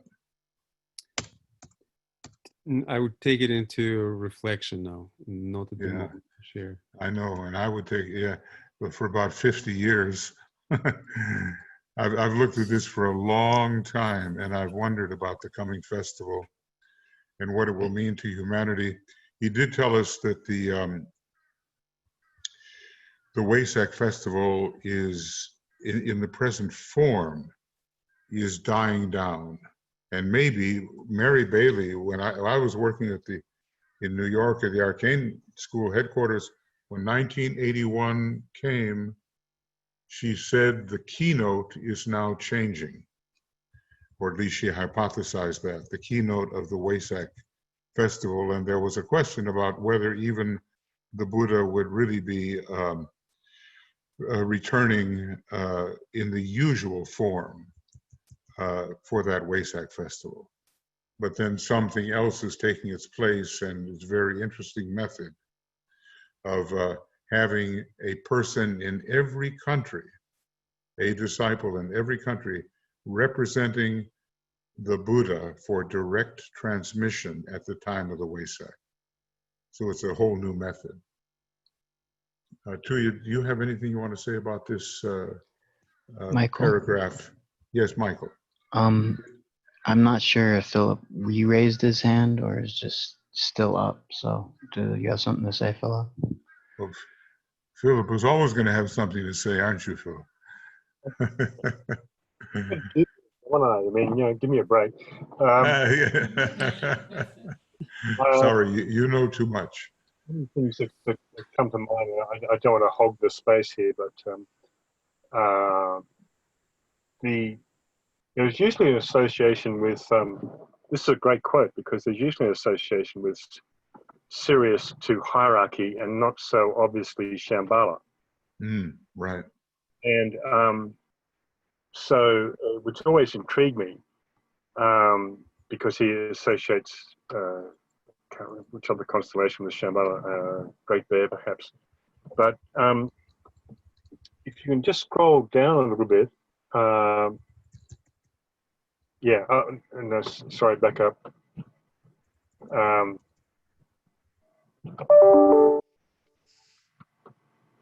far? Yeah. Thanks. The voice that issues forth, as annually it does from the center at Shambhala, this is presumably during the Syrian festival, and the seal is set. Of course, Son of Kumara is an aspiring lion of cosmic will, is he not? So again, we have that the king of Shambhala, if you like, Leo, working from his throne in Shambhala, the Lord of the world. And then there is this acceptance of those initiates of the third degree who obviously have greater cognizance of the forces of SIRIUS that are integrated into the greater ranks of the hierarchy. If you can just scroll down a bit to that blue highlighted section.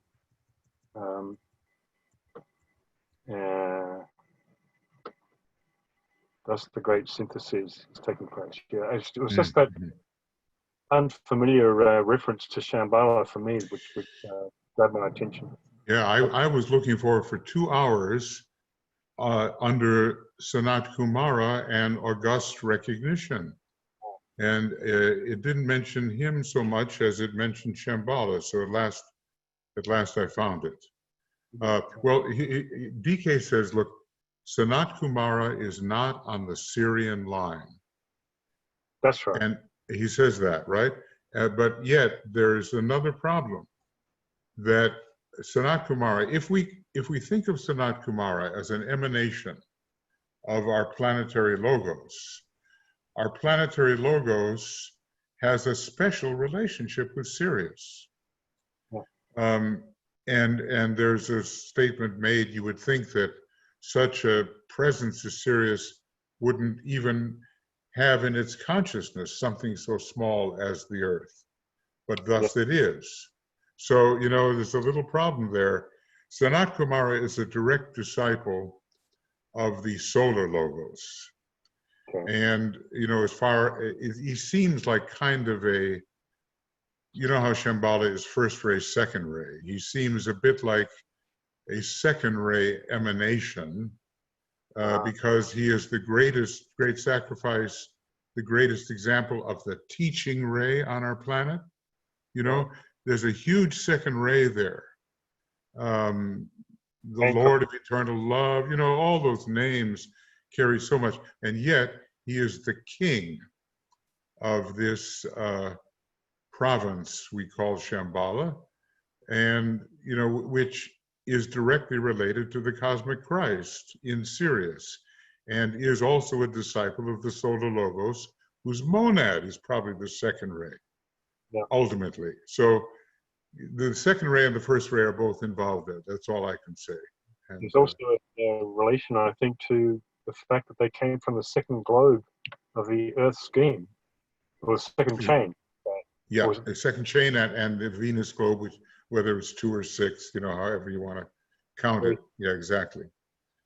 Yeah, so it's a big second ray at this time when the second ray soul of the Solar Logos is being expressed, and when the second ray soul of the planetary Logos has to be expressed.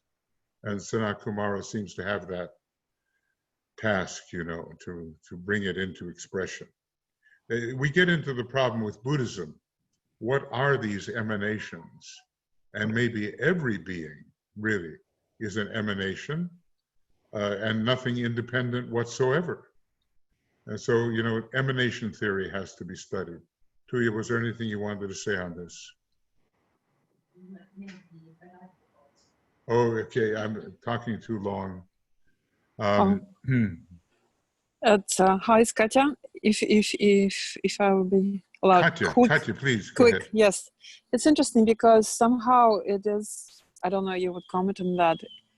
Since relation to the second formula, and also, I don't know where in Treatise on Cosmic Fire he writes that the evolution is taking eons and it's a normal path, but our Logos is sitting yoga, so things are he's speeding things up, right? So when you were talking about this evolution that is probably going similarly on many levels, it seems like we are some strange practical part of that evolution, and it's deeply related, I think. Okay, yeah, Oliver, over to you. Look, I tell you what, the science of relations is a huge thing, and when we get into Cosmic Fire and the Rays and the Initiations and these books that take the more cosmic perspective, just like Alice Bailey found when the Tibetan was writing, these big pictures of relationships would spring up before her inner eye, and she just realized how much more there is than is actually being written down. So our big job right now, like, you know, through this world servers and through the men and women of goodwill, is to produce love in action, which is a blend of the second ray and third ray. And, you know, we can't yet do the spiritual will in any ultimate sense.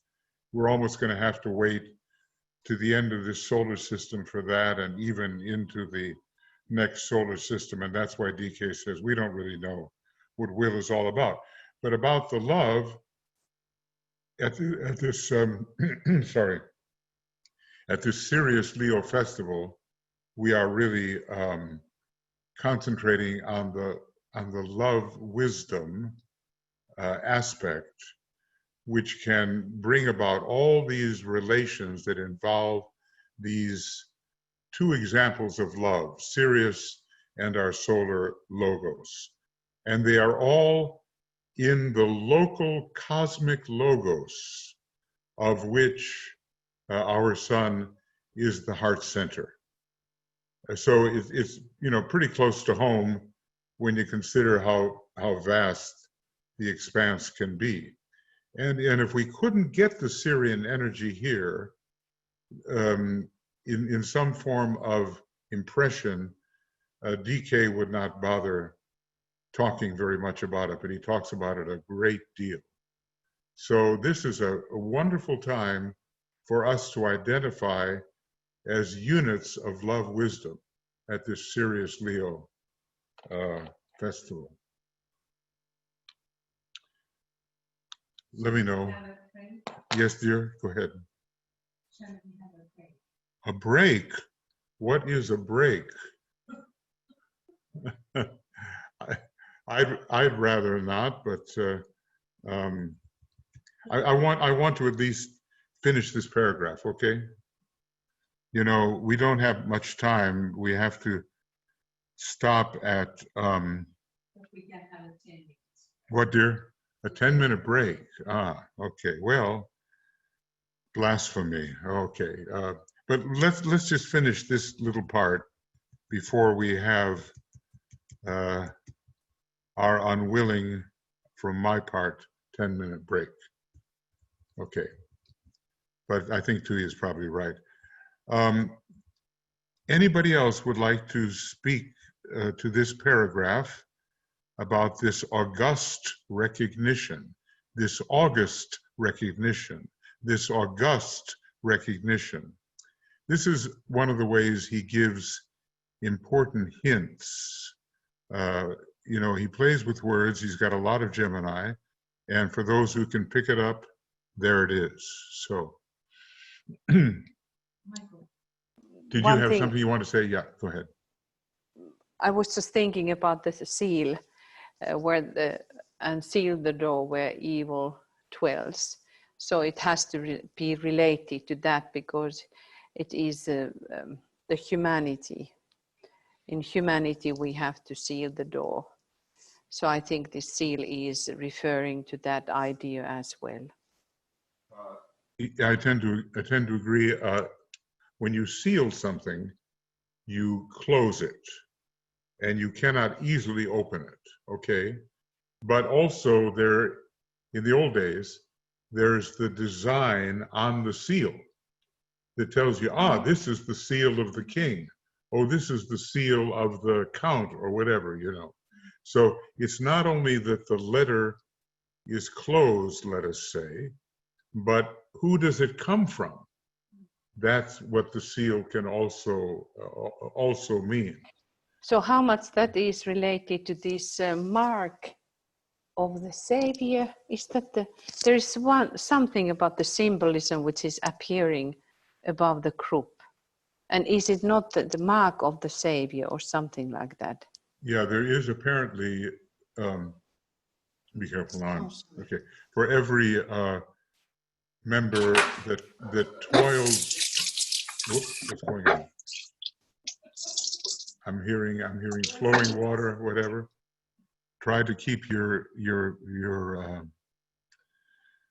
microphone off if you're not the one speaking. For those who toil in Pisces, now, how does it go? You toil in Pisces and you use Aquarius and Taurus. It's, let me see if I can get that very quickly. You'll see what I mean. The mark of the Savior is going to appear, and it's from the Rays and Initiations, and it's about page, I don't know, 23 maybe. Here it is, number 12. Let the group, okay, and I better show it to you, right? Otherwise, one of the Michaels is going to let me know that I haven't done it. Let the group serve as Aquarius indicates. Let Mercury speed the group upon the upward way, and let Taurus bring illumination and the attainment of the vision. I'll get there. Let the mark of the Savior, as the group toils in Pisces, be seen above the aura of the group. So that mark of the Savior is like a seal in a way, an informative seal that shows you the group has attained this. At a certain point, with any saving group, this symbol appears to show that they have succeeded or they have achieved. What is this mark of the Savior? Well, you know, we'll have to ponder on this. But above the aura of the group, the mark appears because they are saving those who have been caught in the old Piscean method of doing things. And right now, actually, the United States, which is the heir to the Piscean sixth-ray civilization, is in need of help. And because they are doing all the old Piscean things in an untimely manner. Michael, copy this in relationship to the document. Okay, okay. Yeah, I'll do that. It's Rule 12. I'll copy that. So now, just before we take our little break, and you know, you can just leave your, you can just leave your program on. Are there any other thoughts or questions you would like to address? Michael? Or ask or whatever. Yeah, Michael? Yeah. Yeah, there's another statement from Philip saying August relates to augur. An augur was a priest and official in the classical Roman world. His main role was the practice of augury, interpreting the will of the gods by studying the flight of the birds, whether they were flying in groups or alone, what noises they made as they flew, direction of flight, and what kind of birds they were. This was known as the taking the auspices. Taking the auspices. Auspices, and that's why they say species. This is auspicious. Well, you know, look, when you start to get those words with AU, if you go down to your periodic table, those of you who know chemistry and the periodic table, AU is the symbol for gold. Gold is the symbol for the self, and it is the metal particularly concerned with Leo. Again, Leo occurring in the August, and it being so of such importance to the state and whoever is consulting the oracle or for auguries, that it's listed as August.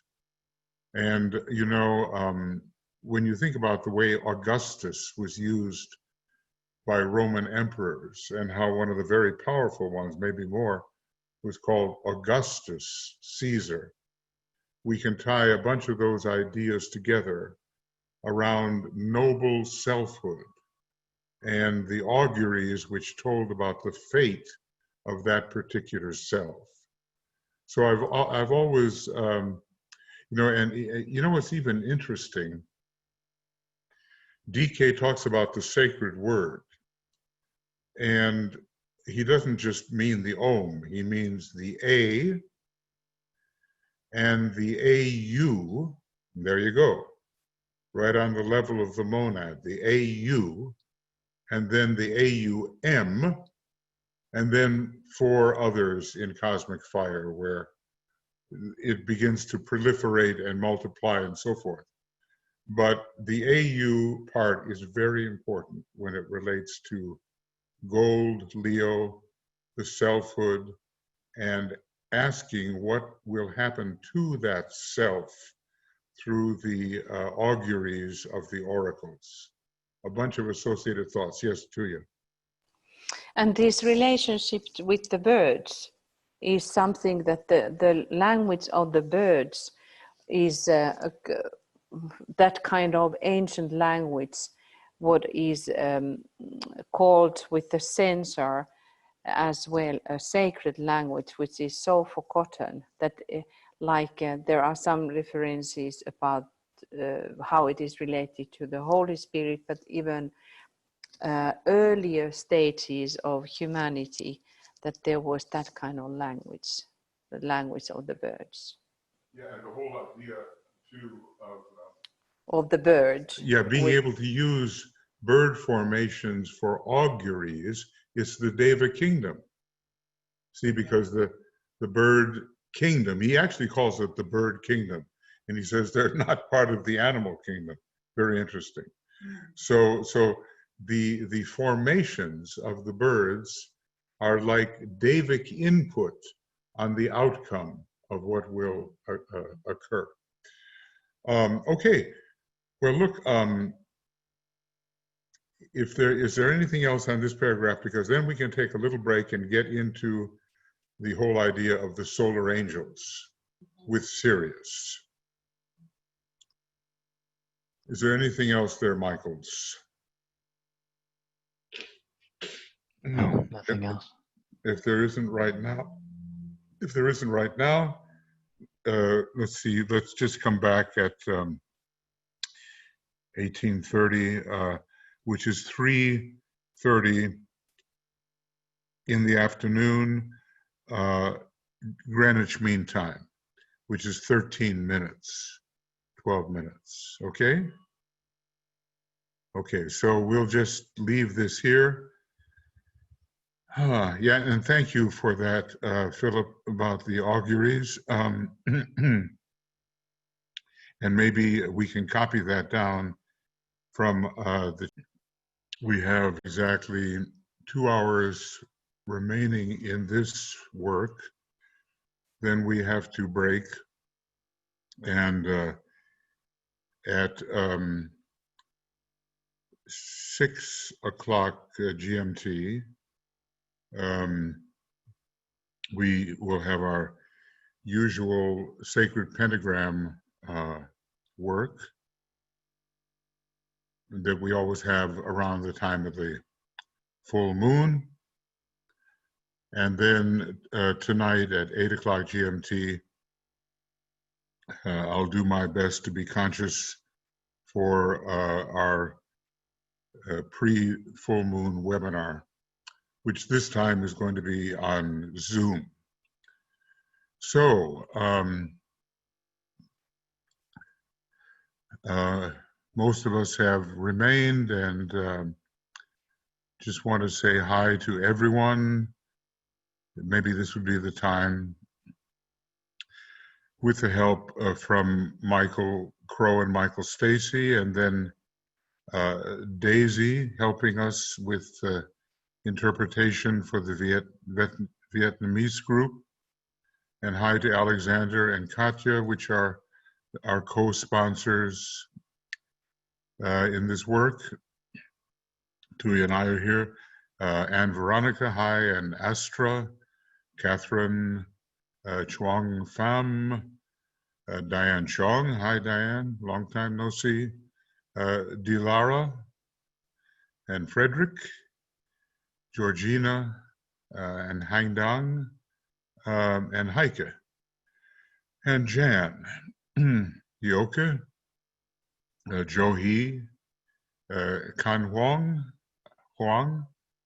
excuse me, I'll do my best with the Vietnamese names, and Le Tran Kok, and Leon, Lori, Lorraine, Lyra, Maria Rosa, and Marina, thank you, Mariut, Martha, Martine, Mirna, Nguyet, and Nyenka. Pivy, hi Pivy, and Philip, we're very grateful for Philip's presence. You know, he's a very knowledgeable scholar, so it all helps. And Thu Bui, Thi Kim, and Than Nguyen, and Vivian, Yvette, Zenaidi, Zipporah, hi, and just welcome to everybody. So this is our second part. We still have, plenty to do tonight here in Europe. And there's really no way to cover this material adequately, but it does give us a foundation. A foundation in our thoughts about Sirius. They do have, Sirius Leo has practical consequences for this particular time of year. Important consequences for purification, discipleship, initiation, all the things to which we must attend, and all together the higher path. So we have a few more things to do. Sirius and the solar angels, and well, there's also the coming of the Lords of the Flame. And we want to make sure that we get into that at least a little bit.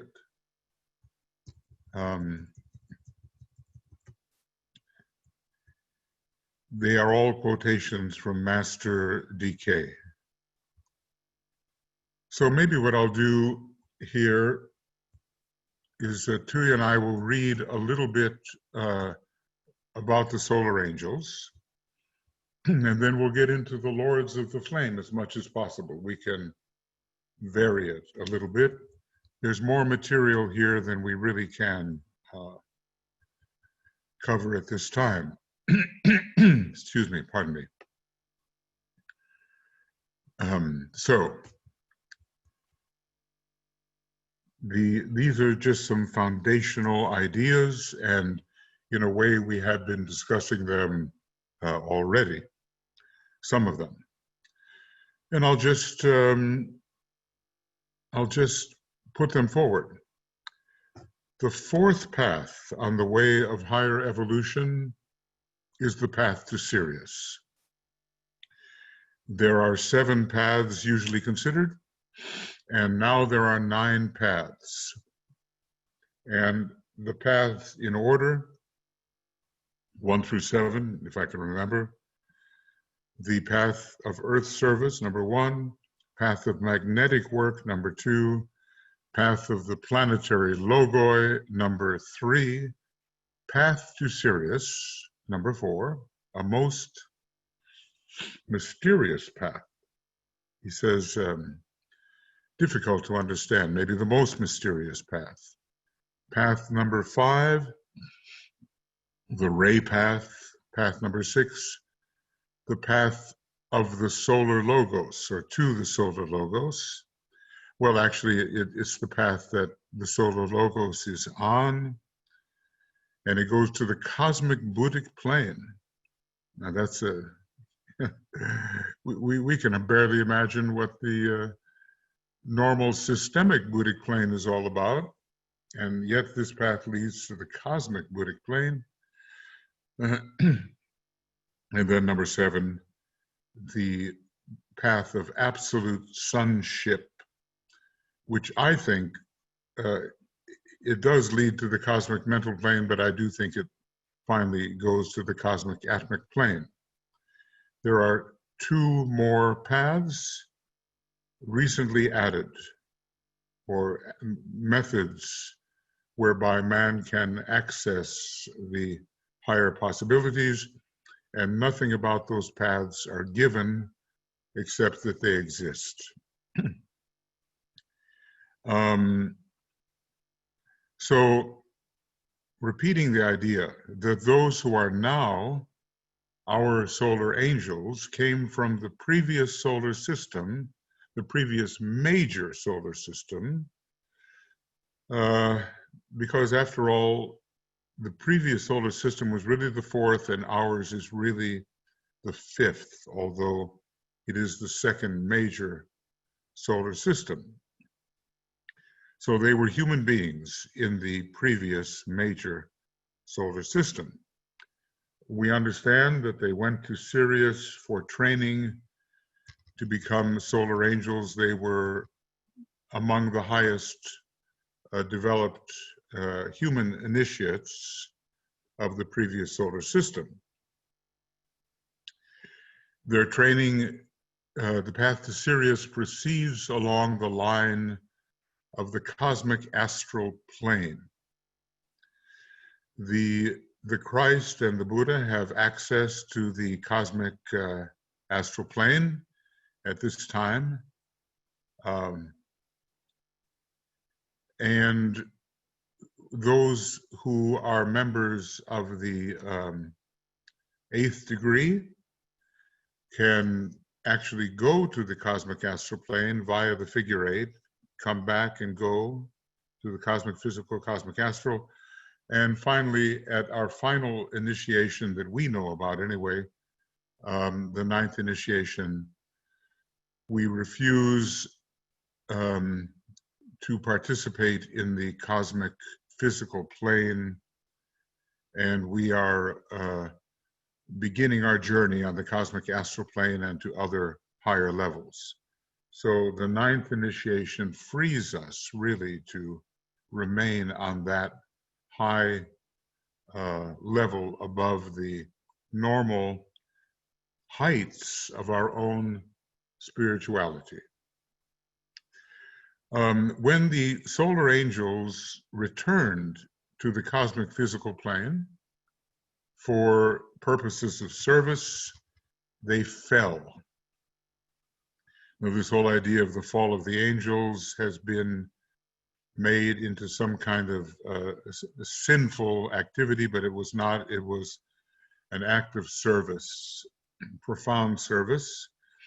They fell deliberately from the cosmic astral plane to the cosmic physical plane, and then extended their influence by, did Philip use the word? Injection? They injected their influence onto the cosmic dense levels of the, I have the wrong thing here, cosmic physical plane.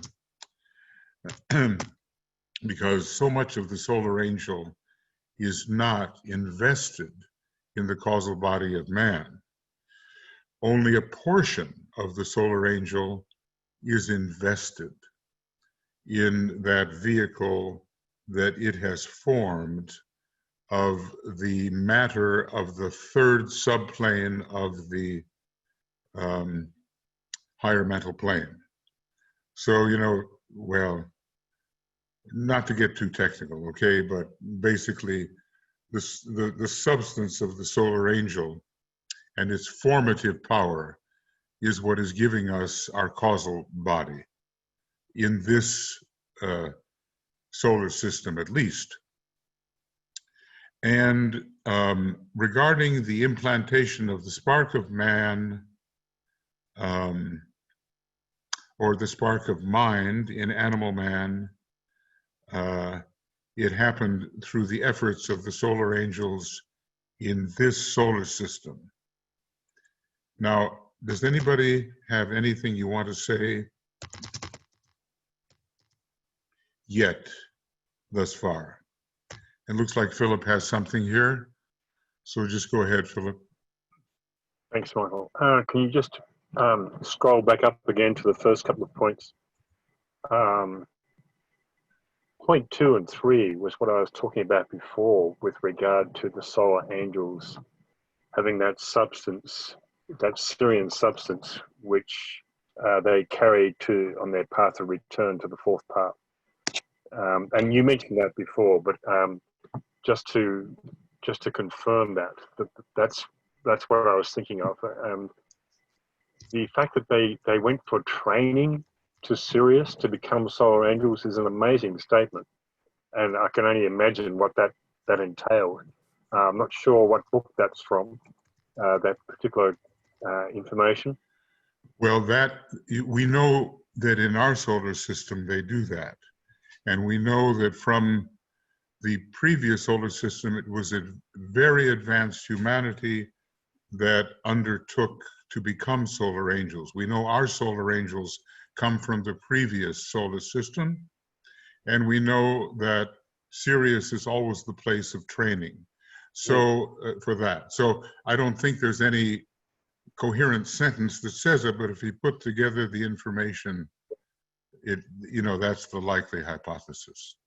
And then if you could just scroll back down to past point 4 again. Yeah. This.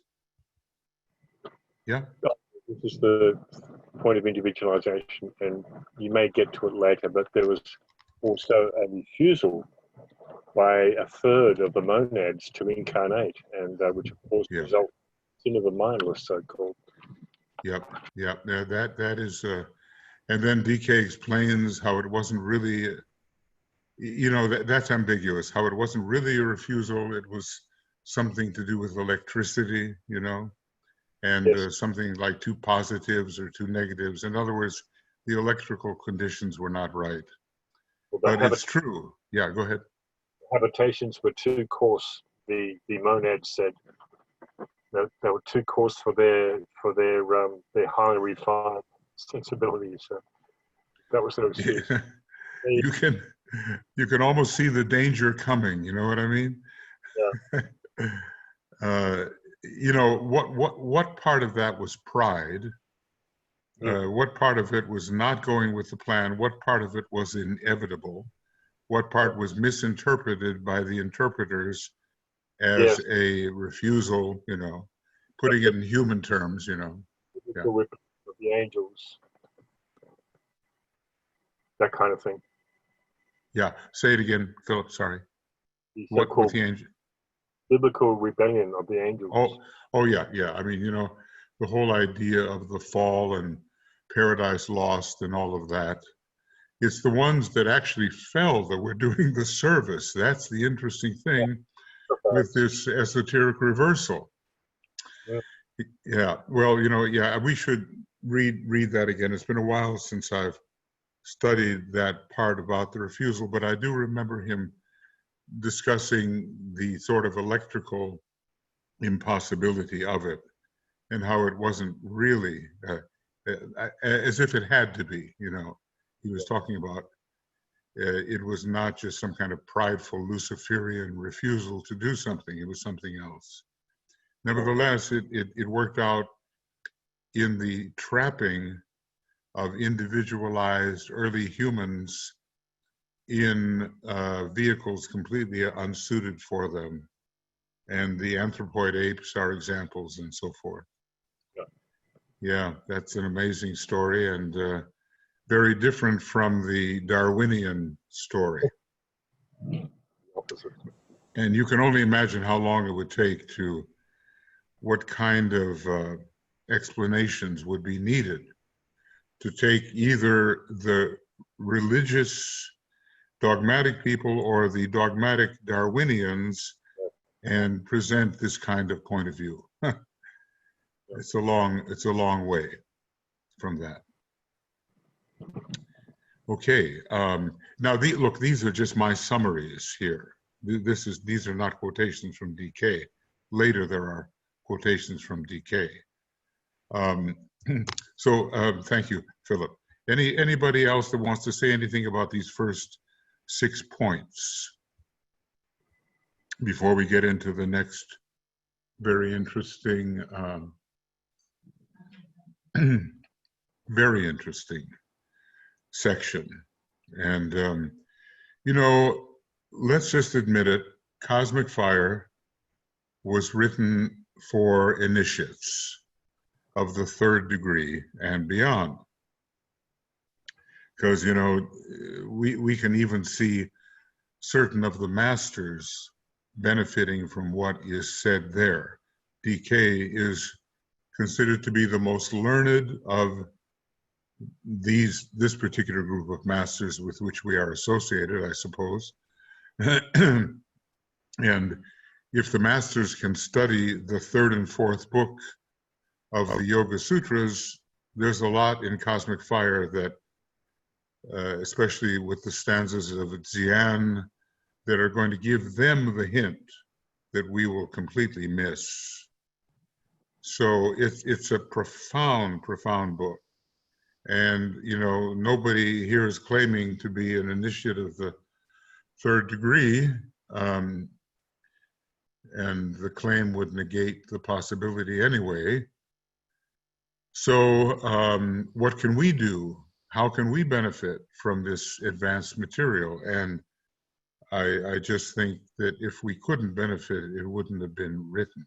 It's not written specifically for the kinds of disciples that we are, but at the same time, there can be a kind of a trickle down of information, maybe not as precise as it would be for a higher initiate, but you know, at least those who are disciples can get something out of it, I would say. Anybody else before we go into this next interesting section about individualization? Because, you know, Sirius, Leo, Gemini, Venus, and parts of the Earth scheme that we really know nothing about unless presented with it from the masters. They were all involved. All involved. Cancer, I mean, really, you know, Gemini, Cancer, Leo, all involved in the individualization process. And, you know, we can find other ways with other signs. Okay, so if not, then we will go on. And this is very interesting. We'll have to think of bigger cycles, okay? This took place a long time ago, maybe 21 million years ago. And maybe this is considered an important initiation, even a cosmic kind of initiation for our planetary logos, when this particular thing happened, which is here described. The sun was in Sagittarius when the first human tendencies struggled to the fore, you know, from animal man's behavior and way of living. The stage of animal man was completed. And when Sagittarius was dominant from our planetary standpoint, I am using words with care. Remember that the entire solar system may have, in connection with it, a certain age. You know, here on Earth, we're entering the age of Aquarius Leo, but maybe the whole solar system, that's our planetary point of view, based upon the orientation of our vernal equinox. But maybe the solar system also has a point of view and a point of orientation in which our sun plays the role of our earth. And maybe it's not at all the zodiacal type of orientation that we have as Earth enters Aquarius Leo. What I'm trying to say is that from a certain perspective, every planet in our solar system may be in a different zodiacal age, depending upon the orientation of various factors, whether it's the equinox, vernal equinox line, or some axis line. For every planet, something is different, but for the solar system as a whole, there may be an overall orientation, which does involve the zodiac of great constellations in that head center that we talked about. Anyway, the stage of animal man was completed. And when Sagittarius was dominant from our planetary standpoint, I'm using words with care, that's what it might mean, the great event of individualization took place. Now, this is occurring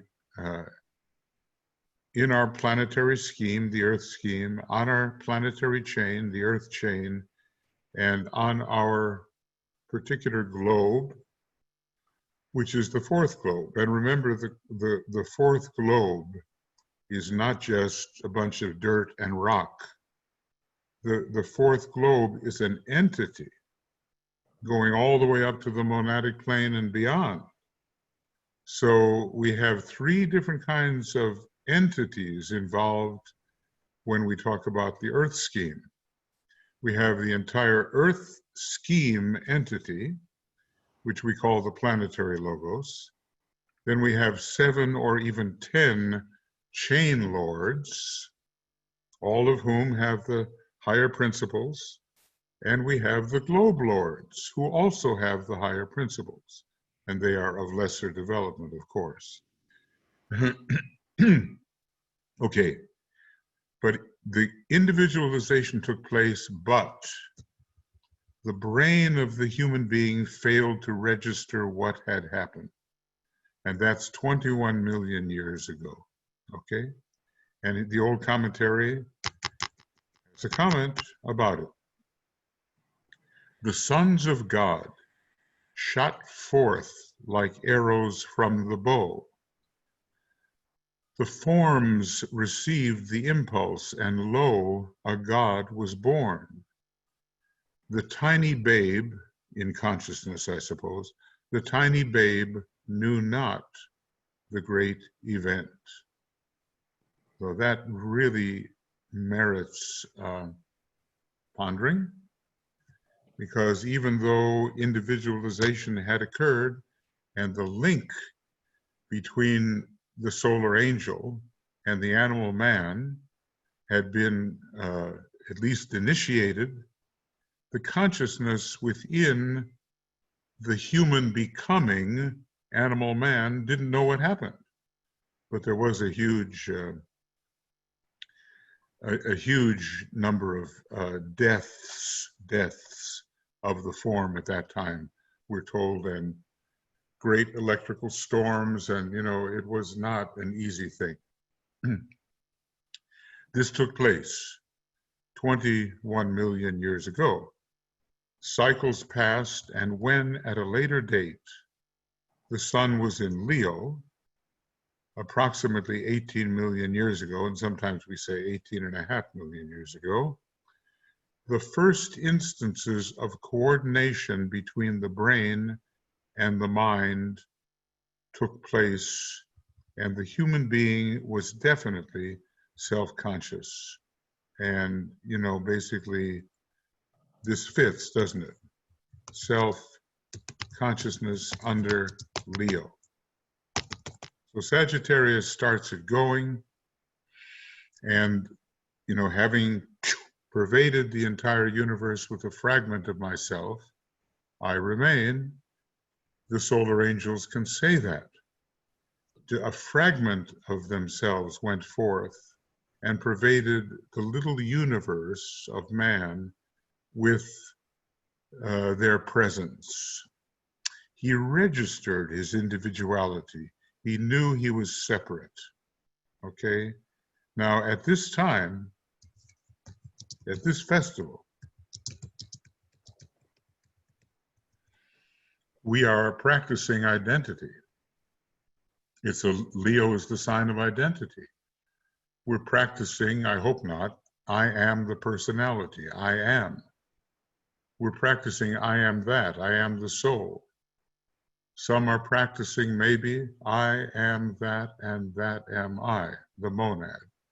Or I am that I am is a maybe more condensed way of speaking of I am that and that am I. So we should, at this festival, emerge with a keener sense of what our identity really is. Now, if Christ can say, I am the light of the world, he can also probably say, I am the love of the world, and the day will come, I am the will, So we have to learn how to disidentify from this very compact vehicle that we have here, including the auric part of it. And we have to identify as light and as love and eventually as will and pure being. I would say there are 4 levels of identification that become really possible at the Leo-Sirius full moon. Identification as light, identification as love, identification as will, and finally, identification as that which includes all 3 of those, and that's identification as pure being. Okay, but it took 3 million years here, says the Tibetan, between the Sagittarian phase and the Leonian phase. And look, we have to remember that we may not be talking about only a little equinoctial period of 2,160 years, or sometimes the Tibetan says 2,500 years. It may not just be a little age we're talking about here, because the great Platonic years formed by the gyration of the axis of the Earth, and they take 25,000 years, or 25,900 and something years, if we want to try to be a little more precise. That great period can also be named for a constellation of the zodiac. In other words, in another 100, 200, 300 years, we can't tell when, a greater age of Aquarius is going to begin, and it's going to last 25,000 years, or almost 26,000 years. And that great age is named for a sign of the zodiac or a constellation of the zodiac.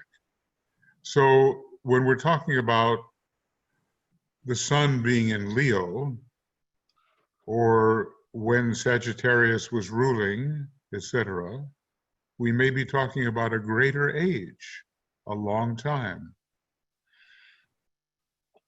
All right.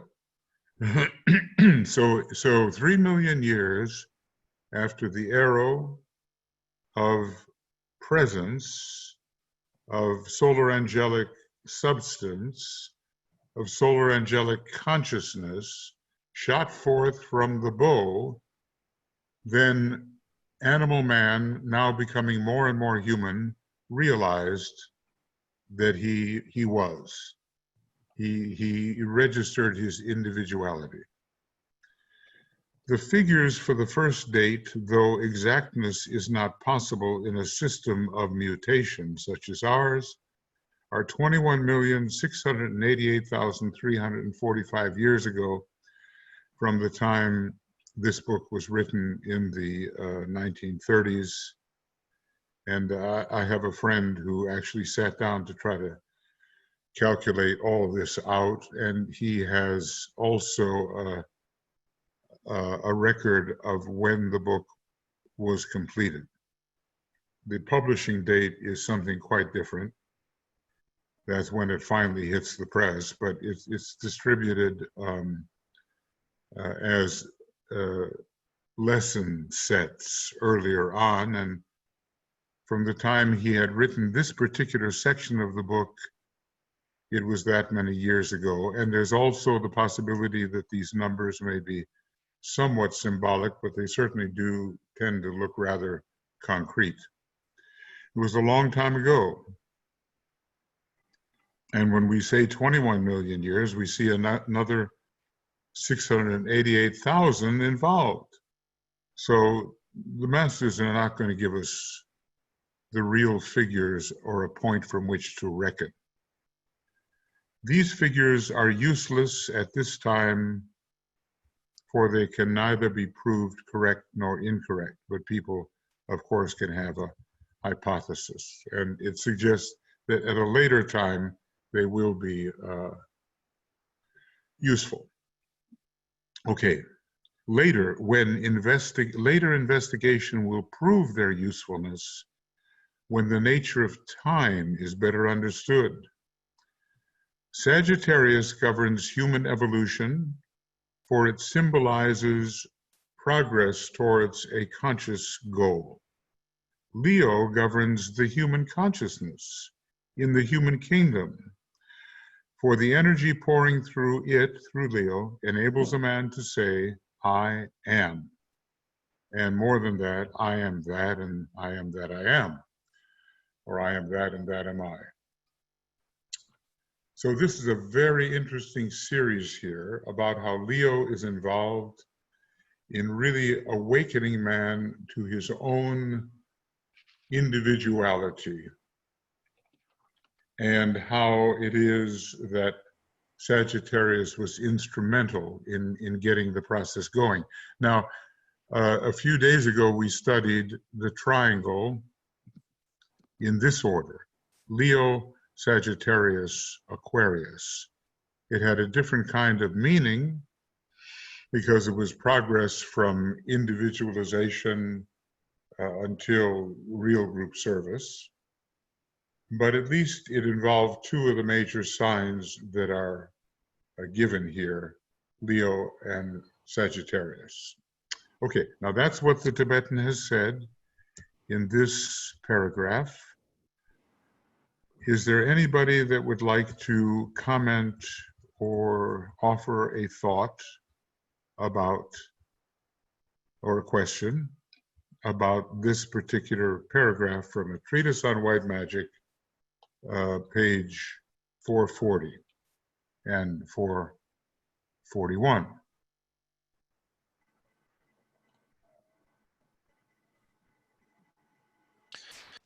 Perhaps it's important to talk about what we understand the nature of time to be. Because we talked about that in a previous meeting not so long ago, and it can be looked at psychologically as well as in other ways. The psychological alteration of time is a well-known psychological phenomenon. Now, and physics does actually speak to us about time compression and time dilation. And I'm pretty sure that DK is also talking here about time as a cyclic phenomenon. And if we take it further, it is part of the first great illusion to be overcome, that of time and space. Because, you know, it's said to be a brain condition, our registration of the sequence of events, given what the brain can actually process of simultaneity. See, in a way, Uranus means simultaneity. Saturn means sequentiality of time. We usually think sequentially, and we have not abstracted sufficiently to think about the simultaneity of all events. And then if we want to go still further, which I don't think DK is really doing in this case, we can eliminate the intervals of time altogether and the intervals of space altogether. But those are more philosophical considerations and are not so much applicable in this world of Maya. So it's a huge subject, what you're suggesting here, and it has several different approaches. It is possible that this figure 21688345 has a certain symbolic meaning.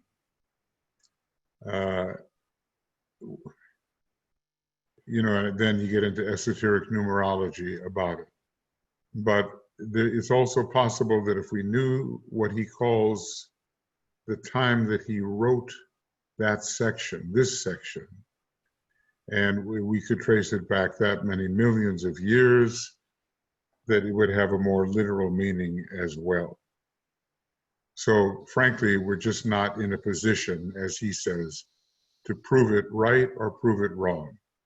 All we can do is take it as an offering that he has given. And it's quite a fascinating series of ideas. Sometime we'll just have to, get into just some webinars on time itself. And then maybe if we have a real good astrophysicist among us, that person can explain time dilation and time compression in the theory of relativity. Anybody want to comment on this paragraph in this color? It's the closest thing to get to purple, Yeah, was it Philip? Who's it? Can you Who hear wants me? to speak? Yeah, I got you, Philip. Yeah, go ahead. This is an area I really focused a lot on over the years. And I do believe that's a deliberate actual figure and symbolic too, probably, that will allow someone to actually trace back the precession cycles and identify the signs of either Sagittarius and or Leo as being in influence at the time, but they may be very different lengths of those precession cycles back in those days. They could be 3,500 years, for instance, as opposed to 2160, which we work with now. There was obviously an 8-sign zodiac back then, not a 12-sign zodiac. Well, now you're into something really interesting. When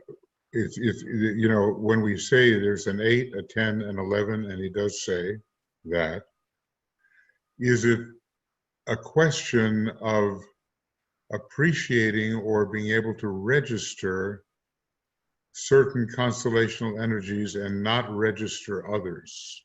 Exactly. It's it could be that, because I don't expect that a heart center in the head of this super being is going to have 8 petals and 10 petals and 11, you know what I mean? But in terms of man's registration, I think that could change, They'll activate it. Yeah. But I think the 21688345 figure is quite specifically accurate, and as I try and demonstrate it in my book Unveiling Genesis, which is the update to Hidden History of Humanity, it dovetails well with the figures that Blavatsky gives for the final stage of individualization 3 million years later at 18.5 million years, as opposed to 21.5 million years, roughly speaking. The 3 million years also cover the period when humanity went from individualized androgynous beings who hadn't really registered individualization to fully realized beings, if you like, and not hermaphrodite anymore, into separate sexes. And this happened in the 5th subrace of the 3rd root race of Lemuria. So the individualization began in 3.3 and finished in 3.5, and that spanned that 3 million years period. Mm-hmm. And of course, 3.3, 3.5. Yeah. Okay. Mm-hmm. I was going to say there were various groups of souls, and I'm not sure whether there were just the 3 groups corresponding to the 3 major rays, or whether there were 7 groups corresponding to the 7 rays. Some of them were slow, and some of them had to have the spark fanned into a flame, to paraphrase Blavatsky. But essentially, the main period of individualization was successful, and it wasn't too soon after that Shambhala was actually established. around about 18.5 million years ago, as DK also says in White Magic. So, and I've always maintained that the greatest mysteries all reside in this particular period of time. It's all there waiting for us, waiting to be, the treasure waiting to be dug up, I think. The mystery of the solar angels, the connection to Venus and Sirius, and because all those planets and stars were present and active in various triangles at individualization. Mercury, of course, as well. So, yeah, it's a very juicy period. It's like getting your teeth stuck into a big ripe mango. Yeah, I think if I'm not mistaken, that the first cosmic initiation of our planetary logos occurred during this broad period when individualization on our globe was occurring. I mean, it was preceded by a whole developmental process. But finally, when the cosmic initiation, when things were ripe, the one cosmic initiation our planetary logos has taken took place then. And the second cosmic initiation has yet to take place, which I figure will be something second. I figure it'll be more like the Judgment Day. And I'm not talking about the subsidiary initiations, of which we're in the fourth right now. I'm talking about the cosmic initiations, which will make our planet eventually a sacred planet. And of course, so it was a big deal. It was a big time, like you say. This was when there was direct relationship or alignment between Sirius, the solar logos, and the planetary logos. And of course, the Sirian avatar appeared at that time. One being from Sirius only ever, and yes, that might have been it.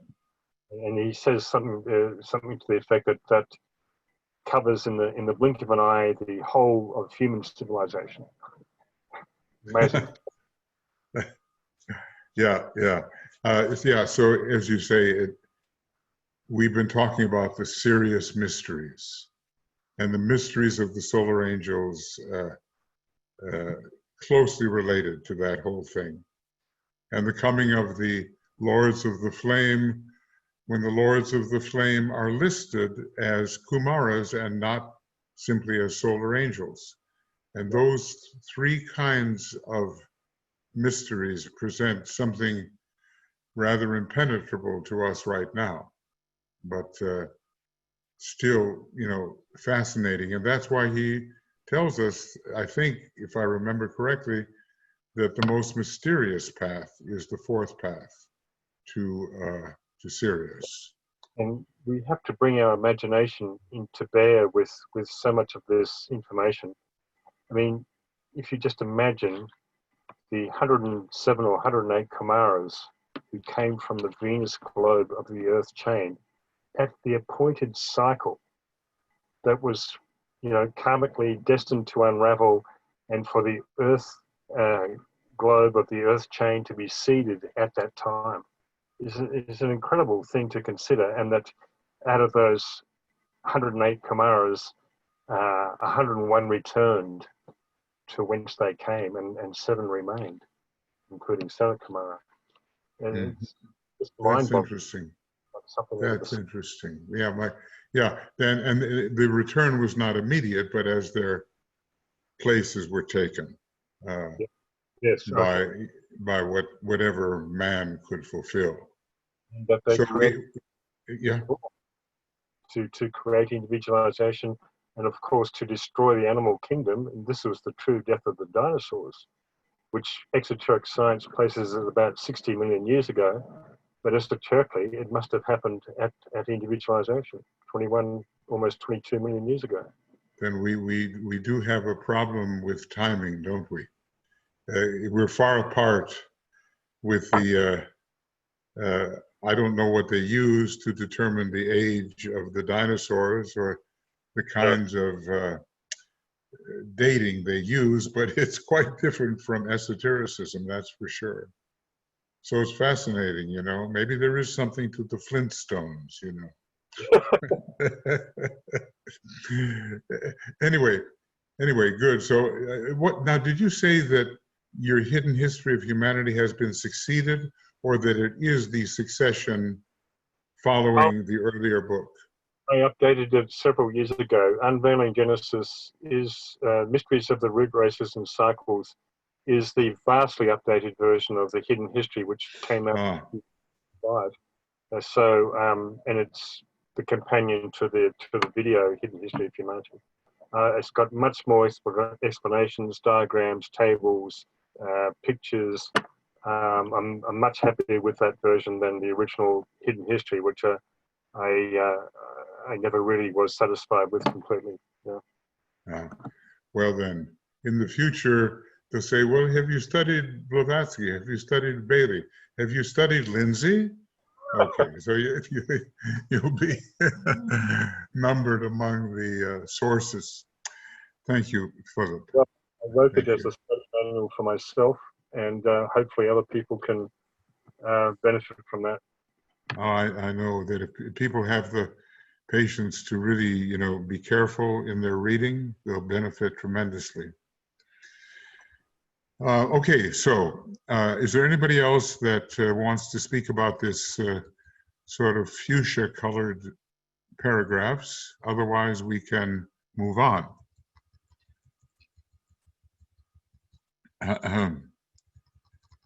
Now, this next paragraph is really, it's more than one paragraph, isn't it?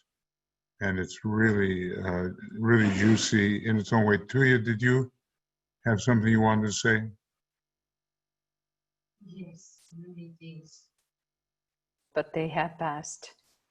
So. Oh, are you sure? Yeah, so go on. I kept looking in your direction. You know? Yeah, because I'm just looking also the time. So Okay. Go on. Well, I think, you know, self on and you have to turn. Yeah, okay.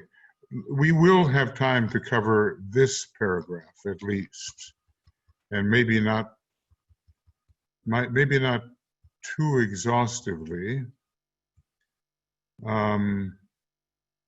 Cosmic Fire is a treasure house of occult information, and you know, I just feel that I have to read just a few of these numbers of the Lords of the Flame. These are all what DK wrote. This is, every one of these is a quotation. There's no way to cover either the Solar Angels or the Lords of the Flame this time. We can read a little bit. So I'm gonna, in a way, switch over before getting into the next Solar Angel huge paragraph to the coming of the Lords of the Flame.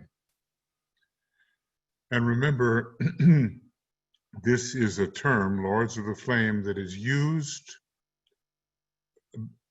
for solar angels, or, you know, Manasodevas, many names for them, and also for Kumaras. Now, we have to realize that some of these Kumaras have already been planetary logoi in the previous solar system. The three Buddhas of activity were such. They were planetary logoi along the intelligence line in the previous major solar system. Now, when you think that groups of solar angels can together compose a planetary logos, that's, you know, that's one of their destinations. If one is a solar angel, one can be on that path. Then you begin to realize that a Kumara surrounding Sanat Kumara is a Lord of the Flame and a much greater Lord of the Flame than a solar angel, who is also a lord of the flame. It's just like all these solar angels, they have a whole hierarchy. Some of them are immense and actually are the solar angel of a being like the solar logos.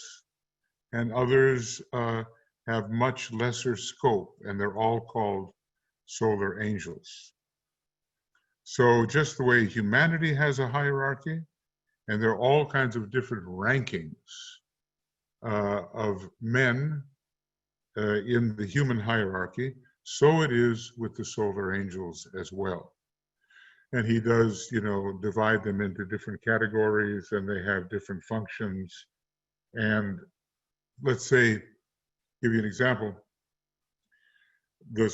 a type of solar angel which controls or has power over a complete circle of petals in your causal body is a greater solar angel than the solar angel that has control over one petal in that circle. And the one that has control over all 9 petals is greater still, or than all 12 petals, you see. So we can't even get into the different categories of solar angels. He gives us a little bit, just so we keep the hierarchical idea in our consciousness. But let's just say that just the way our personality is a group phenomena, different lunar lords come together to compose it. So our causal body, or the vehicle of the soul, is also a group cooperative phenomenon. And probably over the whole thing presides one particular solar angel, which is all inclusive of the many lesser emanated solar angels that compose the different parts of our causal body. I hope that's a little bit clear. Tuya, do you want to do any of this reading, or? Yeah. This I'm going to do a little bit with the Lords of the Flame, because, we're going back and forth between the Solar Angel compilation and the Lords of the Flame compilation. So let's just make sure that, this is the one that's up, and we'll just read a few of them, just to dip into, because they really, both of these sections, Solar Angel and Lords of the Flame, pretty much deal with the same entities. Occasionally the word Lord of the Flame is used to indicate a much greater Kumara, but not very often. So this, you should be receiving, you should see in front of you these quotations. So, okay, you unmute yourself. No, mute yourself. Man becomes a conscious human being through the instrumentality of the Lords of the Flame, through their enduring sacrifice. And there is a line of sacrificial beings, which we can relate also to Sanat Kumara, who is called the Great Sacrifice. And there could we then say that via the sacrifice, there is this relationship with the Kumaras and the solar angels. But then also we have to remember that the logoic plane is ruled by Leo, and actually there we find those entities which we are calling living flames. I think it's the divine flame. Divine flames, yes, divine flames. Do you want to put your picture up to you? Which picture? Of you talking. Oh, I was away. I didn't recognize that. Yeah, and this whole idea of the sacrifice related to Michael, can you mute yourself? So that when we think about the egoic lotus, and then we have those, the petals of sacrifice. So I think that on that level, when we go to the third round, I think that on that level, we are really involved with this cooperation with the solar angel. I think that that is the most important part of the time when your human being has evolved so much. First, he is totally unconscious. These millions of years, what's going on behind the scenes and how the solar angels are manipulating the human life and guiding the human being. But then when we come to the sacrificial petals, there is a real cooperation going on, and the expansion of consciousness, how we are starting to actually communicate with those great ones and being obedient what has to be done, because the sacrifice is going to be the means. It's the first law of the soul, and it's going to be the means how we actually are getting rid of these lower realms for us, the realms of darkness, and then we go to the solar realms. Even though cosmically looking, we will be very long time still in the darkness. So, Michael, do you want to add something? Oh, no, I think only one thing, that when you begin to deal with the sacrifice petals, it means that you have opened the fifth petal in the love tier. And basically that means you are an initiate of the first degree. And that, and it can take place a little bit before that, you know, the so-called higher power that people hear about and talk about in the 12-step programs.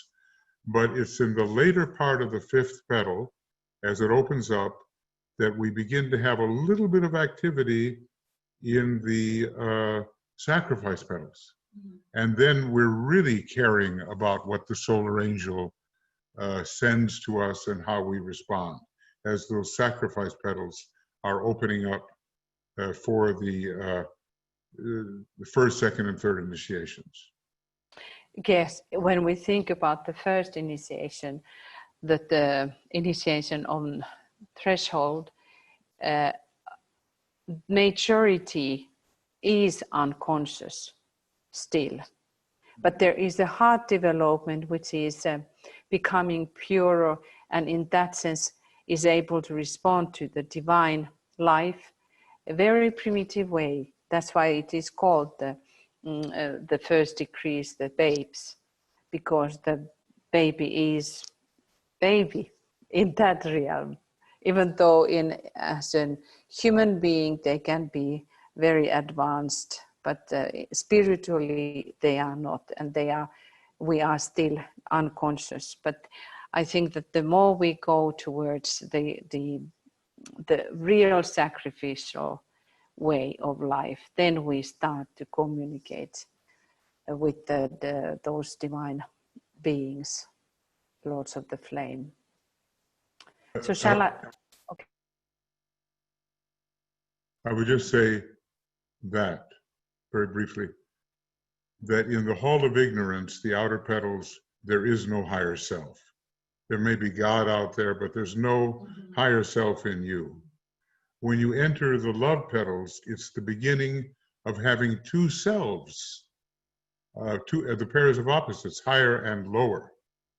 And when we are entering the sacrifice petals, then the higher self is taking over. And the lower self, lower of the pairs of opposites, is being reduced in its effect.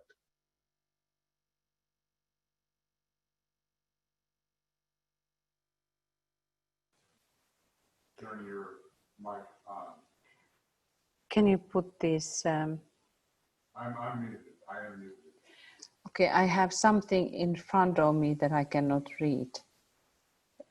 Michael, move a little bit higher, the text. Good. The present Mahachohan is not the original one who held the office at the founding of the hierarchy in Lemurian days. It was then held by one of the Kumaras, or Lords of the Flame, who came into incarnation with Sanat Kumara. But he took hold of his position during the second sub-race of the Atlantean root race.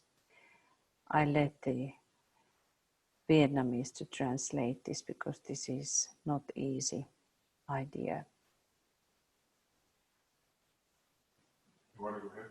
Yes, I was just saying that I kept the silence because of the translation in Vietnamese, because this is a difficult, a more complicated idea. Again, it was then held by one of the Kumaras, or Lords of the Flame, who came into incarnation with Sanat Kumara, but he took hold of his position during the second sub-race of the Atlantean root race. A huge expanse of time. I don't know how many millions of years. You can elaborate that. We consult for that. Did he go?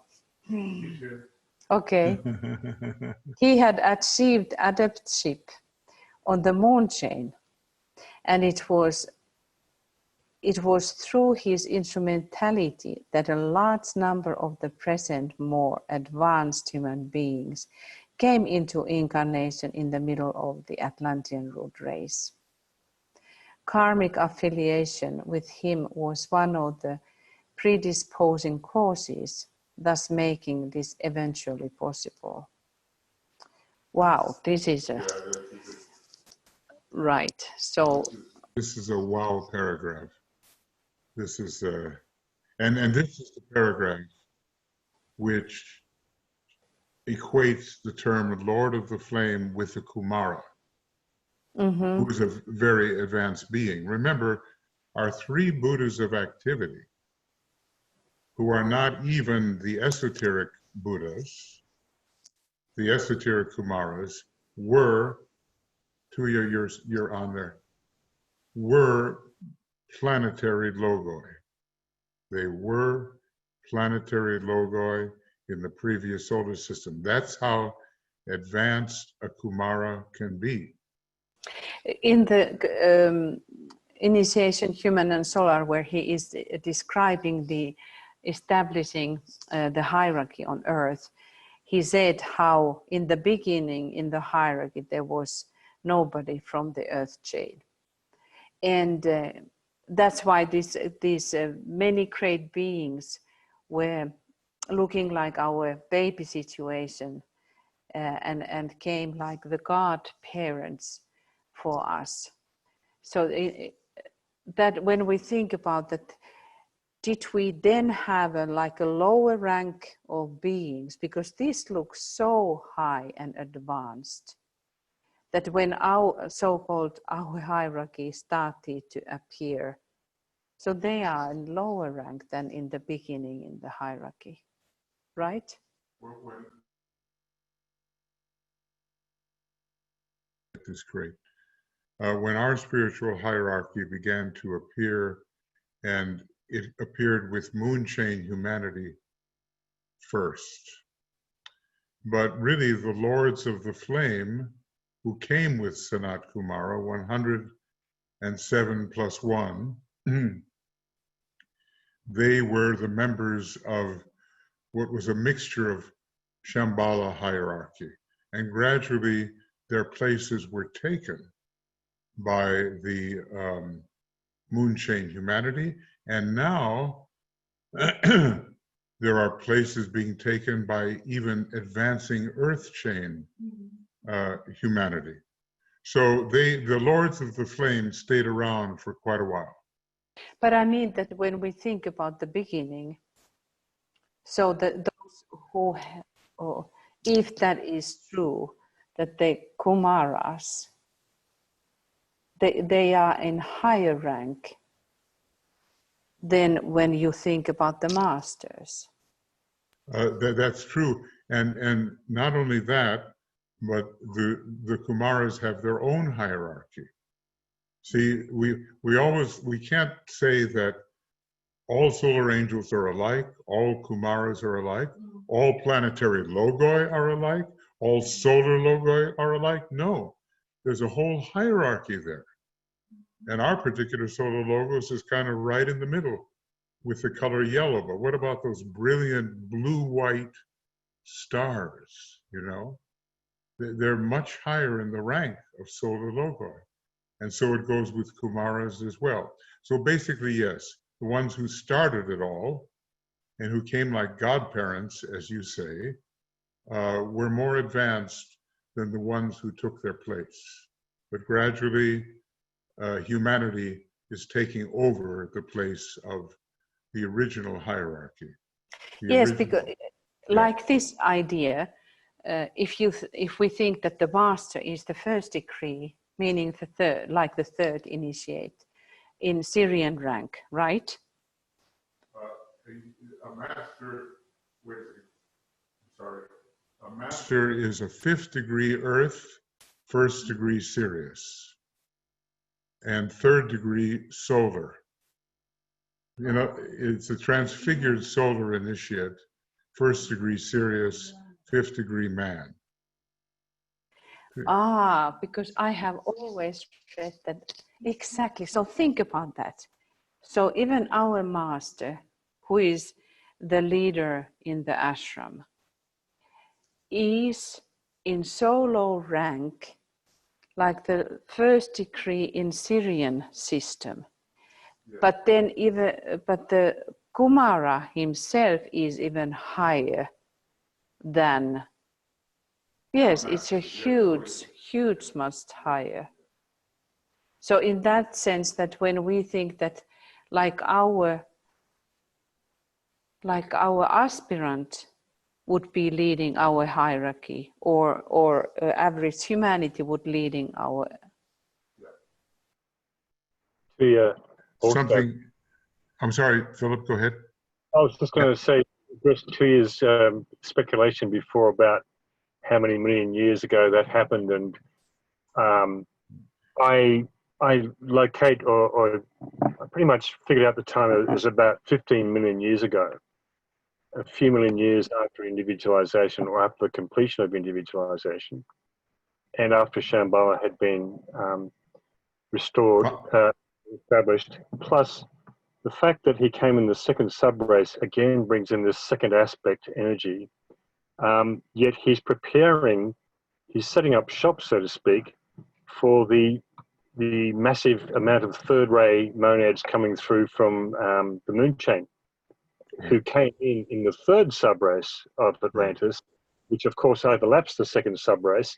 And so that would have been probably maybe 1 million or 2 million years later, but that third subrace went right through to about 10 million years ago, or even later.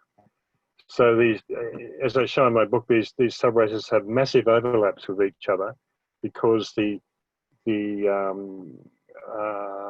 manu of each subrace establishes the seed, and the root race will go for the subrace will go for a certain period of time, but during that initial stage of the subrace, another manu will establish the next seed for the next subrace, and so on.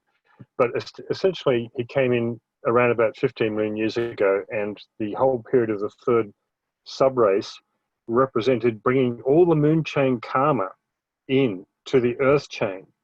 And that's why there was an incredible acceleration of manas, or mind, of course, the third way of active intelligence, but also it brought things to an incredible climax, and in 4.4, or the fourth subrace, where the hierarchy had to realize that things were getting out of hand, the energies were being misused and abused, and they had to draw a line in the sand between that which is of the light and that which is of selfish materialism.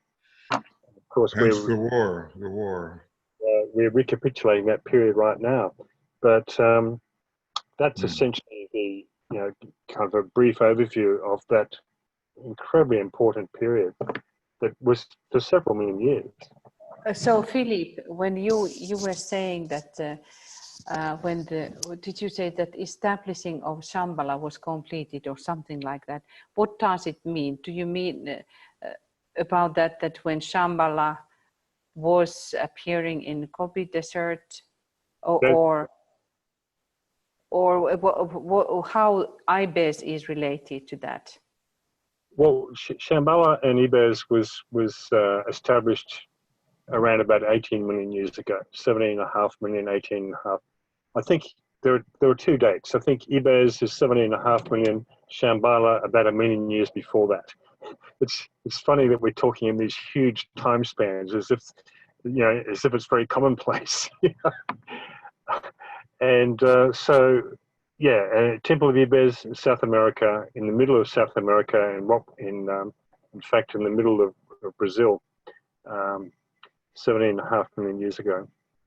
So the Mahachon, the Manu for the second sub race, or actually Mahachon, I beg your pardon, came in around about 2 million odd years after Shambhala Ibis was established, roughly speaking.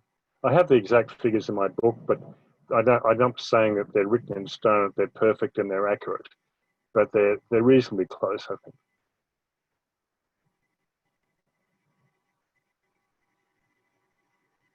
Put into the chat box, would you, Philip, the complete name of the book and where people, the updated version, and where people can get a hold of it. I'll copy the link off my website. It might be easier. Okay. That's good. Okay, so we've looked at the second paragraph, and we get the idea of the tremendously long period of time that a Mahachohan can reign, and we get the whole idea that the real directors of our globe process came from the Venus chain of our planetary logos, and they were much more advanced.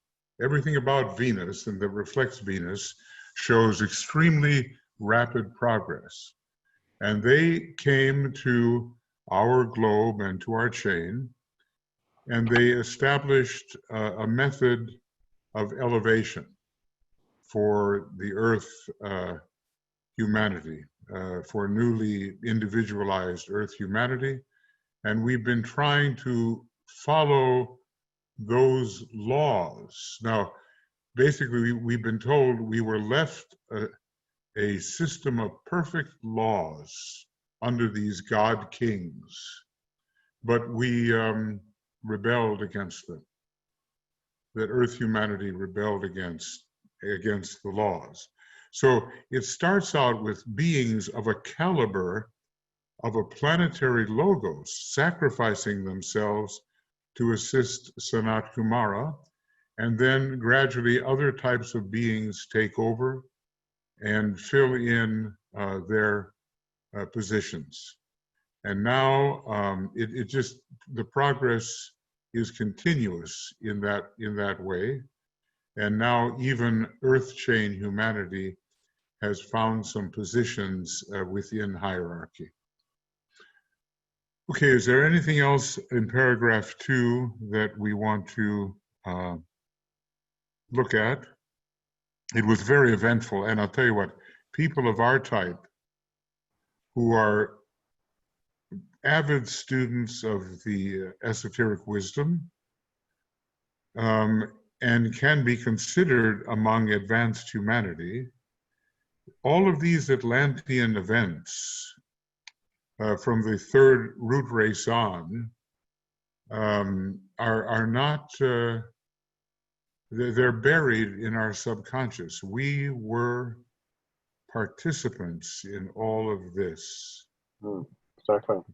It's a tough, sometimes I look at the comic books and I see these huge, Atlantean figures and just magic Atlantean process. And I say, well, people are just remembering now what it was all about. Can I just and say now, Go ahead, Philip. Yeah. What I want to add to that too was the incredible complexity of bringing in the moon chain souls to the earth chain, and the integration of the two streams of humanity, the earth chain souls still lagging behind the moon chain souls, even though they had several million years to catch up in their evolution since individualization. Plus the moon chain karma, the failure of the moon chain, and the integration of the moon chain by the Solar Logos himself. This is amazing stuff, and associated with all this is the whole mystery of sex, and which of course abused earlier on with Earth chain humanity back in Lemuria, but was recapitulated in terms of moon chain karma back in the latter subraces of Atlantis. And this is still, of course, playing out now in the latter subraces of the fifth root race. So there's some great mysteries here. Plus also in that time, the third eye, or the first eye, as I like to call it, which was actually on top of the head, or towards the back of the head, not in the middle of the forehead necessarily, as depicted in artwork, gradually disappeared between those latter subraces of Lemuria and the early subraces of Atlantis, and hence the Atlanteans became far more materialistic in a sense. They lost their vision of it artificially opened by the guides of the race. So, so many interesting things went on at that time. And of course, Blavatsky also says that those giants reached a refinement of their form that was smaller than the Lemurian times, but still huge by our today's standards, but far more refined in terms of strength but also monastic development.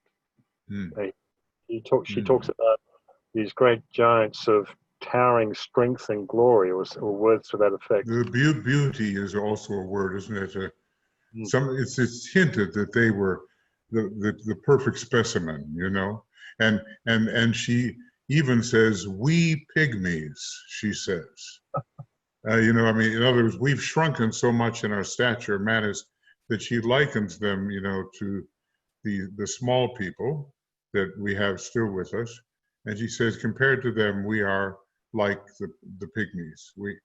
Okay, but I always say when I hear that, I say, hey, but Yoda is okay, isn't he? He's not too tall, but he can certainly wield that sword, and he's very wise, right? And he always puts the verb at the end of the sentence. So maybe we're all going to be like Yoda in the future. And actually, I think the stature is going to start rising again. That is my thought on the matter. Thank you, Philip. Well, you know, it's a wonderful book. Philip has written many wonderful books, and just get into them and you'll get the historical perspective. Okay, well, maybe we've looked enough at paragraph 2. We're not going to have so much time, really, but we have something anyway to get us started, you see, and along comes this whole thing that makes us conscious participants on our planet. And you know, there's so much about individualization that demands the fifth ray. And when you look at the players in the individualization process, Sirius is one of them, Venus is another, Mercury is another, Leo is another. They all have a powerful fifth ray that rules the law of cleavages. And cleavage means separating one thing from another, ending the participation mystique, that sense of being part, you know, sort of part of the whole, and the Garden of Eden consciousness before you awaken to the fact that this is man, this is woman, this is sex, this is knowledge, all that kind of thing. You're in this oneness mystique, and the fifth ray comes along, even as it does today, and says, okay, it's really like this. And the clarity comes, and we extract ourselves from this primitive sense of wholeness. We go into individuality and we attain later an articulated sense of wholeness. And that lies ahead, you know, and that's what real synthesis is. It's not just a mystical mess, you know. Let's see, is there a little more to you? Do you want to read a little more? Or we have about a half hour left, and as we are preparing for the Sacred Pentagram workshop or meditation. Now I can't hear you, do you, dear? Number 3. Lord of the Flame, one of the great hierarchies of spiritual beings who guide the solar system. They took control of the evolution of humanity upon this planet about 18 million years ago, during the middle of the Lemurian or Third Root Race. It's a glossary item, isn't it? Item. Hold on, just one thing. Just 1 second, please. I'm just trying to, I'm sorry, it just take me a second. This is from the glossary. This is from the Initiation Human and Solar glossary. But there's something really strange in here, isn't there, to you? Who guide the solar system. See, not just Earth here. These lords of the flame have a guiding role within the solar system. Yeah. Okay, I'll.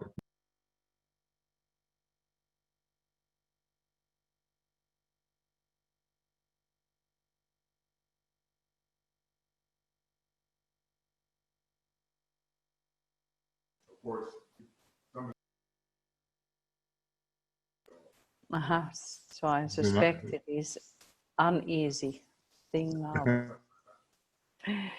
The Lords of the Flame were called in, and they effected the transfer or polarization from the lower atom of the triad to the lowest atom of the personality. Even then, the indwelling flame could come no lower than the third subplane of the mental plane. There, the two met and became one, and the causal body was formed. There it is, there the two met and became one, and the causal body was formed. That he means about that, that it is like artificially formed. And I am just putting one of my thoughts about the Pitris. When we talk about even the solar Pitris, what I have been understanding, they have relationship with the past, with the substance that has to be redeemed. When we talk about the solar Pitri, when we have the Pitri, the name Pitri, it has the work of a solar angel who is working now with the matter that has to be purified and uplifted. But when we have the Lord, I think that is meaning of the solar angelic substance itself. So we have in causal body, we have the lunar Pitris or solar Pitris. Then we have solar lords. But this has to be studied the way that we have different quotations and we study that. But that is what, when I was reading those DK's writings, so then I got this kind of sense that when he talks and uses the solar Pitri, that is when he means about the work of the solar angels or the redeeming work. And I think these Pitris are also in that borderland, like a human being is in the middle way, the midpoint between these lower kingdoms and between the higher kingdoms. And I think these pitris, solar pitris, are the same idea in the causal field. You know, may I speak to you for a second? I meant to bring this up before because you were talking about who is higher and who is lower. The actual solar pitris, I think forget the lunar pitris for a moment because that's the personality stuff. But the actual solar pitris are members of the council within the sun. You remember that? Now let me finish. A master is lower and is only a member of the council chamber within the planet. So the solar pitri is already a very advanced being compared to our masters. And not even all of our masters can enter the council chamber of within our planet in Shambhala. But the solar pitris, the council within the sun. And I can find the quote for you, and it shows something about how advanced the advanced solar angels really are. Michael, I don't mean solar angel. I mean that when the work within the causal body of the solar angel is done, there are different layers of Devic lives. Mm-hmm. And this, when he talks about the Pitri, there is something in that which is relating us to the work of redemption.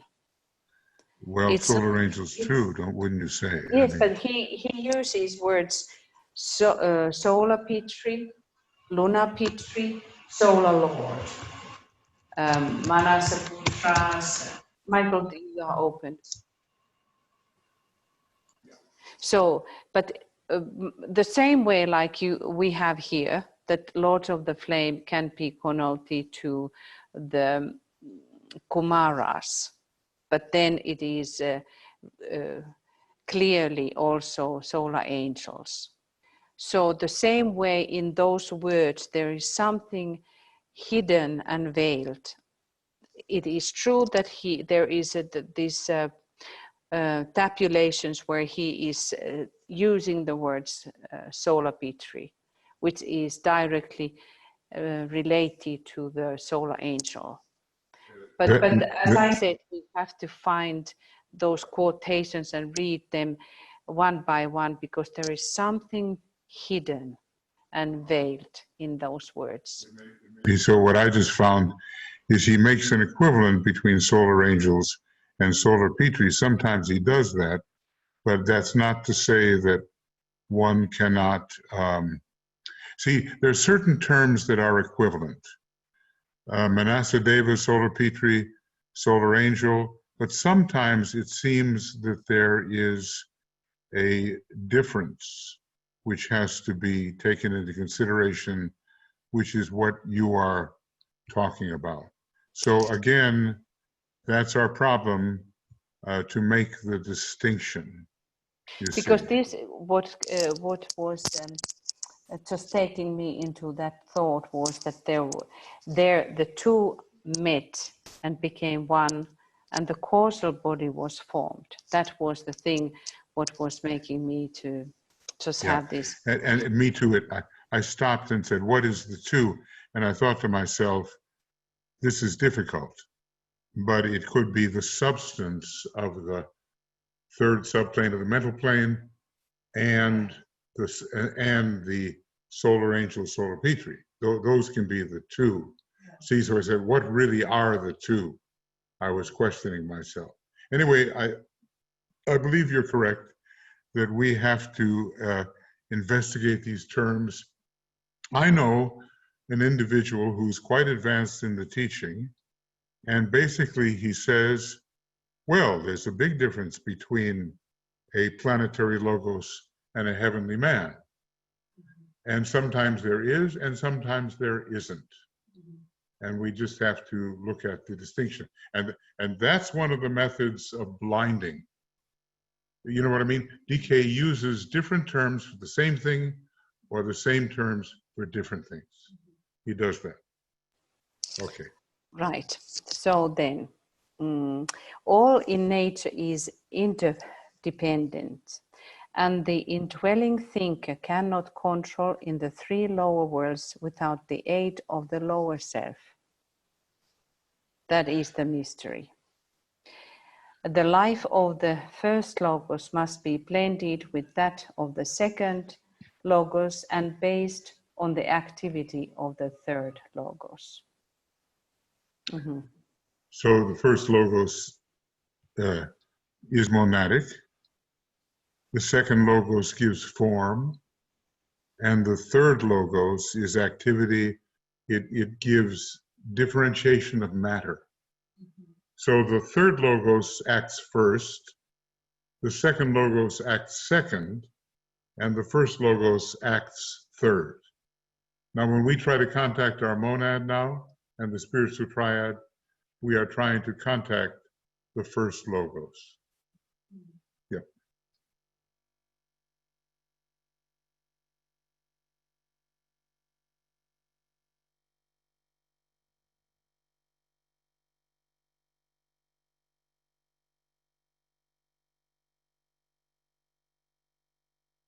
Michael, I just go back to this, and the indwelling thinker cannot control in the three lower worlds without the aid of the lower self. And that's why the process is so long, which takes millions of years for the indwelling being, the solar angel, who is helping that our own soul could come forth.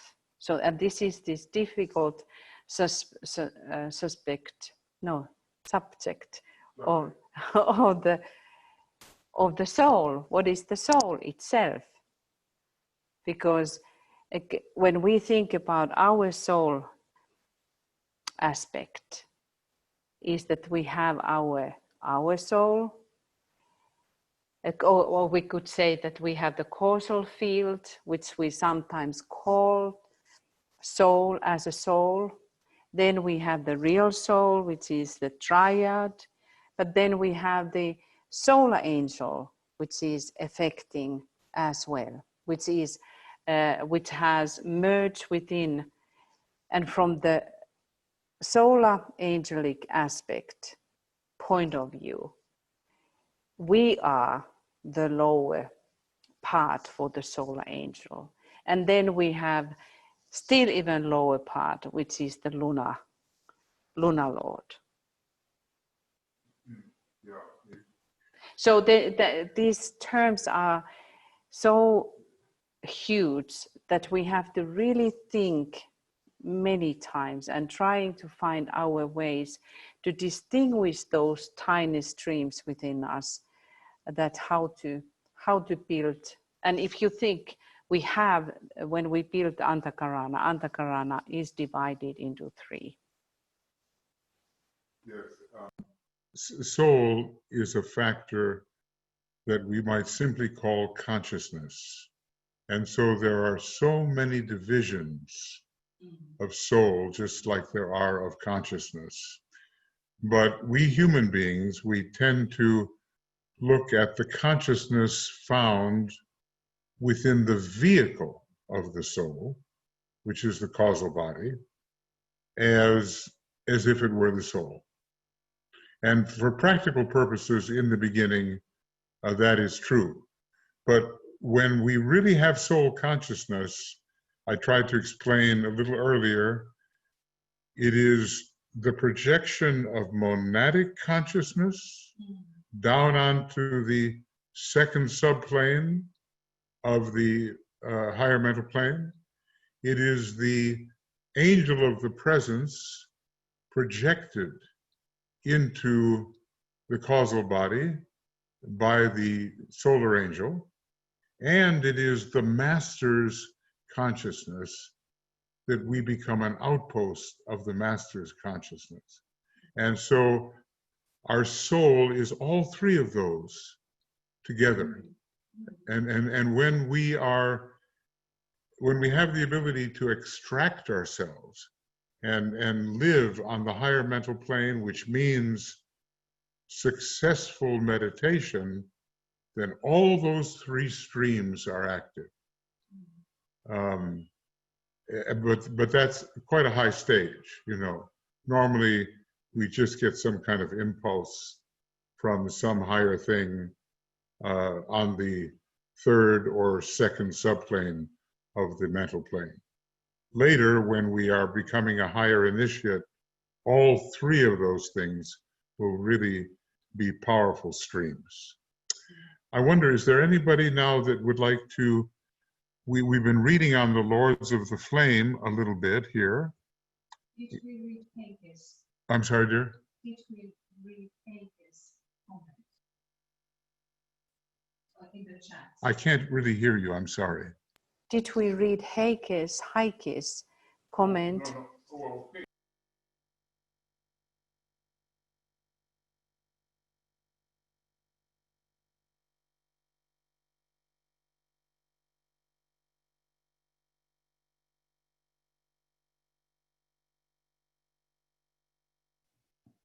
Heike's comment was aura, the golden ship or golden vehicle to the sun, solar angel or solar angel.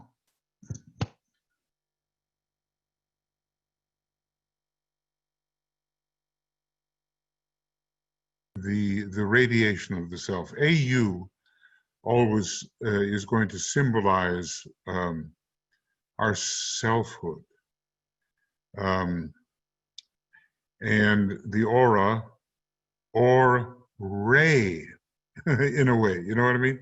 In other words, it's the radiation of the AU, aura. I mean, just playing with words, it's not etymologically correct, but it's... And Ra is the sun. Yeah, Ra, the radiation sun, Ra, see, Ra. Exactly, the radiation of the AU, which is the monadic self. And A is the sound of the father or monad in that sense, and U is the no. It's That's A. correct. A is yes, but because monad is the second aspect in one AU. sense. Yes, Yeah, it's AU. the like it is the Shiva sounds A and Vishnu U. So it is the father and the son together with the sun, which is the round shining ball there. See, and of course, if you look at the causal body, it is the Father and the Son together. Mm-hmm. You see, because the jewel in the lotus is located in the heart of this sort of second ray creation.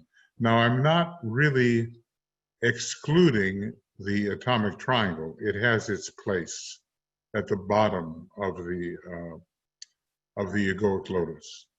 The mental unit, astral and physical permanent atoms, but it's much more a second ray structure, what the causal body is, with the jewel first ray at the center. Yeah? You know, because Ra, in one sense, can be related to mother, because the mother is the principle of giving life to the universe, to the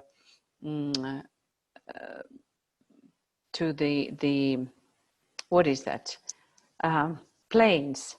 So mother is called in some of the ancient books the light or the shining one. Well, yeah, and the third aspect, which is in a way the mother aspect, is associated with light, the way the second aspect is with love. I mean, there's still some overlap, and the first aspect, of course, with will. Okay, let's just see if we have, would anybody like to, just sort of a free-for-all in a way, would anybody like to just say anything about the subject that we are on at the moment? I mean, we have obviously lots of references, you know, but there's a sense in which it would take a very long time, and some of it gets very technical musically. It starts to talk about subtones, thirds and fifths and octaves and all that kind of thing. which we could get into, but probably one needs a little bit of a musical background, which in some of my recent commentaries, I've tried to give some of that, the proportions that give us the different tones, because there is a musical key to all of this as well. So number 5 is very technical. Number 6 is very technical and interesting. I'm just trying to see if there's some kind of, all of these are quotes by DK. This is interesting. Number 8 is very interesting. But before we get there, is there anybody that wants to say something in general about the subject so far? Say or write.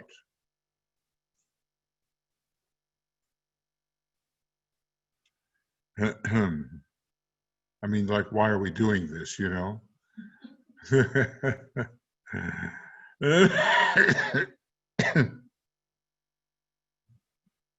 Sometimes I ask myself, you know, all these details, the ray of detailed unity, second ray, and DK's approach to it especially, it's not the pure love approach, it's not the pure wisdom approach, it is the meticulous entirety approach.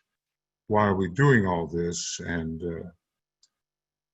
you know, it's really to be able to serve with intelligence within the system in which we find ourselves, so we can improve relationships which are meant to reflect the archetypes. And the new group of world servers has that job, each in its different way, different ashrams, different methods. Michael. Yes, Michael. Michael. One thing we learned in architecture school was that God is in the details. So the details are important. Hey, you know, I've usually heard it the other way around. The devil is in the details, but I like yours better. I like yours better, and I suppose when we're dealing with the Fibonacci series and we're dealing with the golden ratio and all these things that have to do with the fittingness of form together, it's God and not the devil. But it can be devilishly hard to notice all these things. So thank you for your thought. God is in the details. Okay. Anything else that anybody would like to say in general about our subject? Or, I mean, SIRIUS is very important now, very important, and we can gain some benefit in understanding our selfhood at this time of the Sirius Leo full moon. I am that, and that am I. The cosmic Christ, the love energy, the solar angels and access to them, and the power of Sanat Kumaro as he recognizes the hierarchy we can gain at this time. Okay, Tuya, would you like then to read number 8? I think it's very interesting historically. Okay, first, at human individualization in the middle of the third root race, this was produced by a vast destruction of the forms we call animal man. This point has seldom been brought out in teaching. The advent of the Lords of the Flame, the electrical storm. Advent, dear, Advent. Coming up. What did I say? Accent. Oh, I This meant is to say the Advent. advent. I meant to say the advent of the Lords of the Flame, the electrical storm, which ushered in the period of man, was distinguished by disaster, chaos, and the destruction of many in the third kingdom of nature. The spark of mind was implanted, and the strength of its vibration. Michael, please mute yourself. Oh, okay. I'm sorry. The spark of mind was implanted, and the strength of its vibration and the immediate effect of its presence caused the death of the animal form, thus producing the immediate possibility of the newly vitalized causal bodies vibrating to such purpose that new physical vehicles were taken. That was the will aspect manifesting in the fourth round in a connection with the human family. That is interesting because he says there that in Gethsemane, when Christ was there, that was the first time, he says this, that then the first time the will was anchored in humanity. Okay, it was in humanity. So that is here manifesting in the fourth. What is, I cannot see underneath, Michael, can you make a little bit round, fourth round. Yeah. Tia, I think you might have meant the will aspect. The Christ made a connection with the Shambhala. Isn't that the quote you're talking about? Yeah. Yeah. And the will was anchored. It's anchored in Shambhala. Yeah. No, in Earth, it's part of, I remember. In humanity. Yeah. I think it is in humanity. I will find that. Maybe there's another one. No doubt. No doubt there is. But this was the first time the divine will was anchored, just a gossamer thread, perhaps in man, but on the physical plane. Anchored is one thing, and then a line of access was created and manifested as maybe another thing. So we'll investigate it. But now look, we're about ready to go into another kingdom, the fifth kingdom. And it looks to me, if Pluto and Vulcan are preparing for this, then maybe we have to expect some of these very destructive effects, disaster, chaos, etc. And we certainly seem to be witnessing it, in our current events. Maybe nothing as, I don't know, as dramatic as this was. Very dramatic, isn't it? Yeah, it's dramatic now, and this was very dramatic. This now, are you saying also that, Philip, that not just the forms of animal man were destroyed by the anchoring within them of this spark of mind, but that other animal forms were destroyed as well? Like maybe it wasn't an asteroid after all, Oh, I discount that theory. It doesn't make sense. But if you can imagine the 108 odd Kamaras, perhaps circling the Earth, or I'm not sure exactly where, but creating this electrical field, this electrical storm that was responsible for the will energy to come through and destroy, but at the same time plant the seed of life. It's an extraordinary thing to imagine. And how long did it go on for? Did it take a year, 100 years, 1,000 years? This electrical stimulation, we don't know how long it went on for, or did it just happen in a day? It brought about the individualization of humanity. Yes, So, and you go ahead there. I was just thinking about the first decade of Leo. What does it say? Something about the head is. At the first degree, blood rushes to a man's head. Yeah. So this the idea of that the life force is now heading towards the head. And I've pondered on this passage many times, particularly the second part of the passage where it says, in trying to understand this causal body formation, thus producing the immediate possibility of the newly vitalized causal bodies vibrating to such purpose that new physical vehicles were taken. This is really an amazing quote, and to put it together with all the other quotes we looked at today about the solar angels is would be very revealing, I think.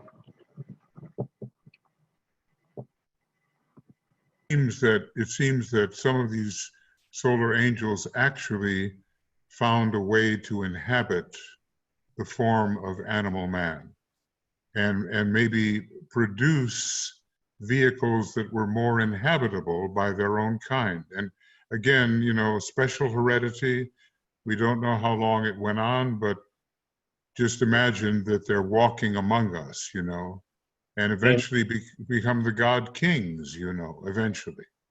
Well, and to imagine also the fact that in the third subrace of the third root race, or the third branch of the third sub of the third root, the 333, when individualization I propose took place, the bodies were only just hardened, so to speak.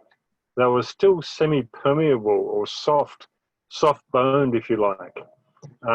And I don't know how long, maybe a few million years it took for their bodies to completely harden and transform from androgynous beings to two-sex beings over that 3 million year period, during the time of which the consciousness also became apparent, manifested fully. Do you think the division of the sexes occurred when a number 5 was present? When the fifth subrace, fifth ray, third ray was strong.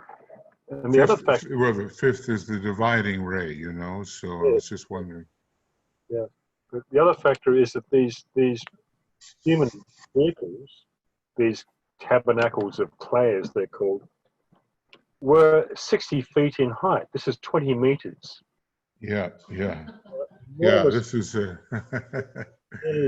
barely imagine or comprehend and what they look like, except that they may have been great lumbering kind of brutes that may have been had an ape-like appearance, perhaps, and with one eye at the top of the head, the all-seeing eye. No two eyes. The good old days, right, Philip? Excuse me? The good old days. Well, well, you know, this is when we experience something we might call the flight to moon chain origin. Maybe nobody wants to be that. What, 60 feet, 20 meters. Yeah. DK says the two eyes grew out of the brain and two-eyed sight was developed. So these are all incredible things to consider. And that one eye at the top of the head gradually disappeared into the middle of the brain, which is, has become now the pineal gland. Yeah. So, yeah, well, it's so strange a history that unless other things are accepted along the way, people won't be able to get there. It'll sound like the strangest fiction, unless it's built up and prepared by certain things that are acceptable. And then one after another, the acceptable things lead to the possibility of such creatures existing. But individualization and the division of the sexes, do you see that occurring simultaneously, or the division of the sexes later? I think, my general understanding is that it happened, it developed over that 3 million year period and culminated with the, at the same time as the realization of consciousness. Maybe it happened with some groups earlier than others. You know, they were all at different stages of unfoldment, these 7-ray groups, if you like. Maybe some of them divided earlier than others. Because Blavatsky talks about the different stages that that are parallel to some of the animal forms or the vegetable forms, the vegetable kingdom. So yeah, I mean, that whole area is still a huge area to investigate. Yeah, and determining, really, I mean, historically somehow determinative of what we have become. I mean, we were told that each went to its allotted place, and there were blue men, and there were yellow men, and there were, white-colored men. Actually, she gives divisions of mankind into colors that, and she seems to be speaking literally. So various types emerge, Well, okay, we're smaller now, and hopefully more intelligent. So this is a fantastic paragraph, and basically it shows that when we're about to change kingdoms, big things happen. And that takes it immediately, doesn't it, into the change of kingdoms, which is now occurring when the reappearance of the Christ, signaling that humanity has entered the fifth kingdom, will be taking place in the next few centuries. So I guess we can expect a lot of disruption. That would be my guess. Okay. Anybody else like to say anything about this paragraph? Because we are reaching the point now where, with the wealth of material, we probably can't really go any farther. But at least we had some, this fantastic stuff. I'll tell you what I've got here is every place that the Lords of the Flame were mentioned in the books. So it's a little compilation, basically, on the Lords of the Flame. I think I've covered it all, at least with those particular words. But now we have to get ready for the, what are we calling it? Sacred Pentagram, day 2. We couldn't do day 1 because of travels and other things, but we're planning to do day 2 at our YouTube link. And so it is that time that we said we would discontinue this investigation. And I just want to say, I hope that, we're very blessed to have Philip with us with his historical knowledge. It's so important to get the sense of where all of this came from. Right here and now, we can benefit from the SIRIUS Leo Festival in terms of making our sense of identity more spiritualized, our disciplines more rigorous, and our sense of participating in Christ consciousness more real. We can do that right now, but there's a huge history which maybe the Egyptians have brought it forth, and the Old Testament, which is the sum total of the wisdom of the previous major solar system. All of these things give us the background. So you can understand why it took someone who was an arhat, basically, Madame Blavatsky, to write The Secret Doctrine. The tremendous fifth ray she used, the research and the historical sense. We need some of that, at least. Not everyone is going to be an expert in the field, but we need some of it to justify why we accept what we accept, why we believe what we believe, and why we advance what we consider to be the hierarchical perspective, which in the world now really needs advancing. So, over the next several days, we'll be working in this way, and I think Michael and I don't know if Joe is still here, maybe. Everybody has received the flow of the program, I think, from Joe. Is it not so, as far as you know? Are you there, Mike? Yeah. Yes, Joe took care of all the events for this process, and I've included in a constant contact message sent out earlier today all the events from Monday through this next Sunday. Okay, Monday through, yeah, right. And of course, you know, in working with the 2025 initiative on, see, we have full moon on broadcast on Monday, and I forget exactly what time we start, but it's probably what time we start at 2:30 GMT. And then the next day we have some activities about the mysteries in cooperation with the 2025 group. And then we have a kind of closing ritual on Wednesday. And that will be the last of our work right now on the SIRIUS Leo theme.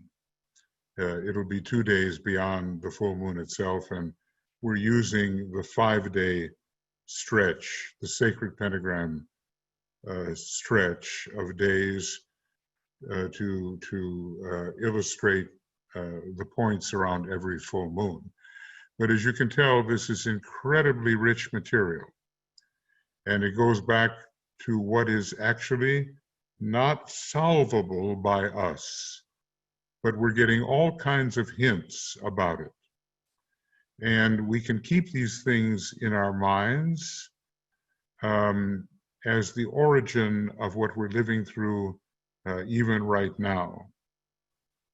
I'm just looking in front of me, and it's saying here, the Lords of the Flame had this group for a long time. They implanted the germ of mind. This group for a long time was unable to express itself and was most carefully nurtured by the Lords of the Flame, nearly proving a failure. Well, you know, we're not going to get into it now, but that's how delicate the whole situation was in this experiment of the coming in of the solar angels and the supervision by the forces which gathered as Shambhala during Lemuria. So it was touch and go there. And then by the time that the last subrace of the Lemurian root race was at its height, it suddenly came into the forefront of the then civilization and justified the hierarchical effort. So a huge history lies behind us. And, you know, with the help of the Secret Doctrine and Philip's writings and our poring over DK, we're getting an idea of what some of this history really is. So, look, at this point, we just want to thank you for participating in this somewhat lengthy process. And then we welcome also tonight at, is it 7 p.m. GMT or? No, 6, dear. So now it's going to take place in a half hour. Right, for the sacred pentagram. Full moon approach. But then we have also the pre-full moon Zoom. At 8 o'clock. 8 p.m. GMT. Yeah. Okay, we welcome you there, and then we welcome you 2:30 p.m. GMT tomorrow for the full moon itself, and then we have also the other program coming.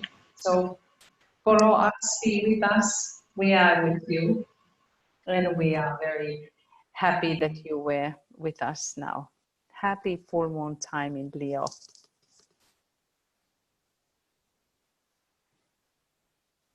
Okay, so now I think we'll sign this one off, and our recording will appear on Makara. And I think, Michael, you may have started this, so you're going to have to, I can stop the recording, which I will, but I cannot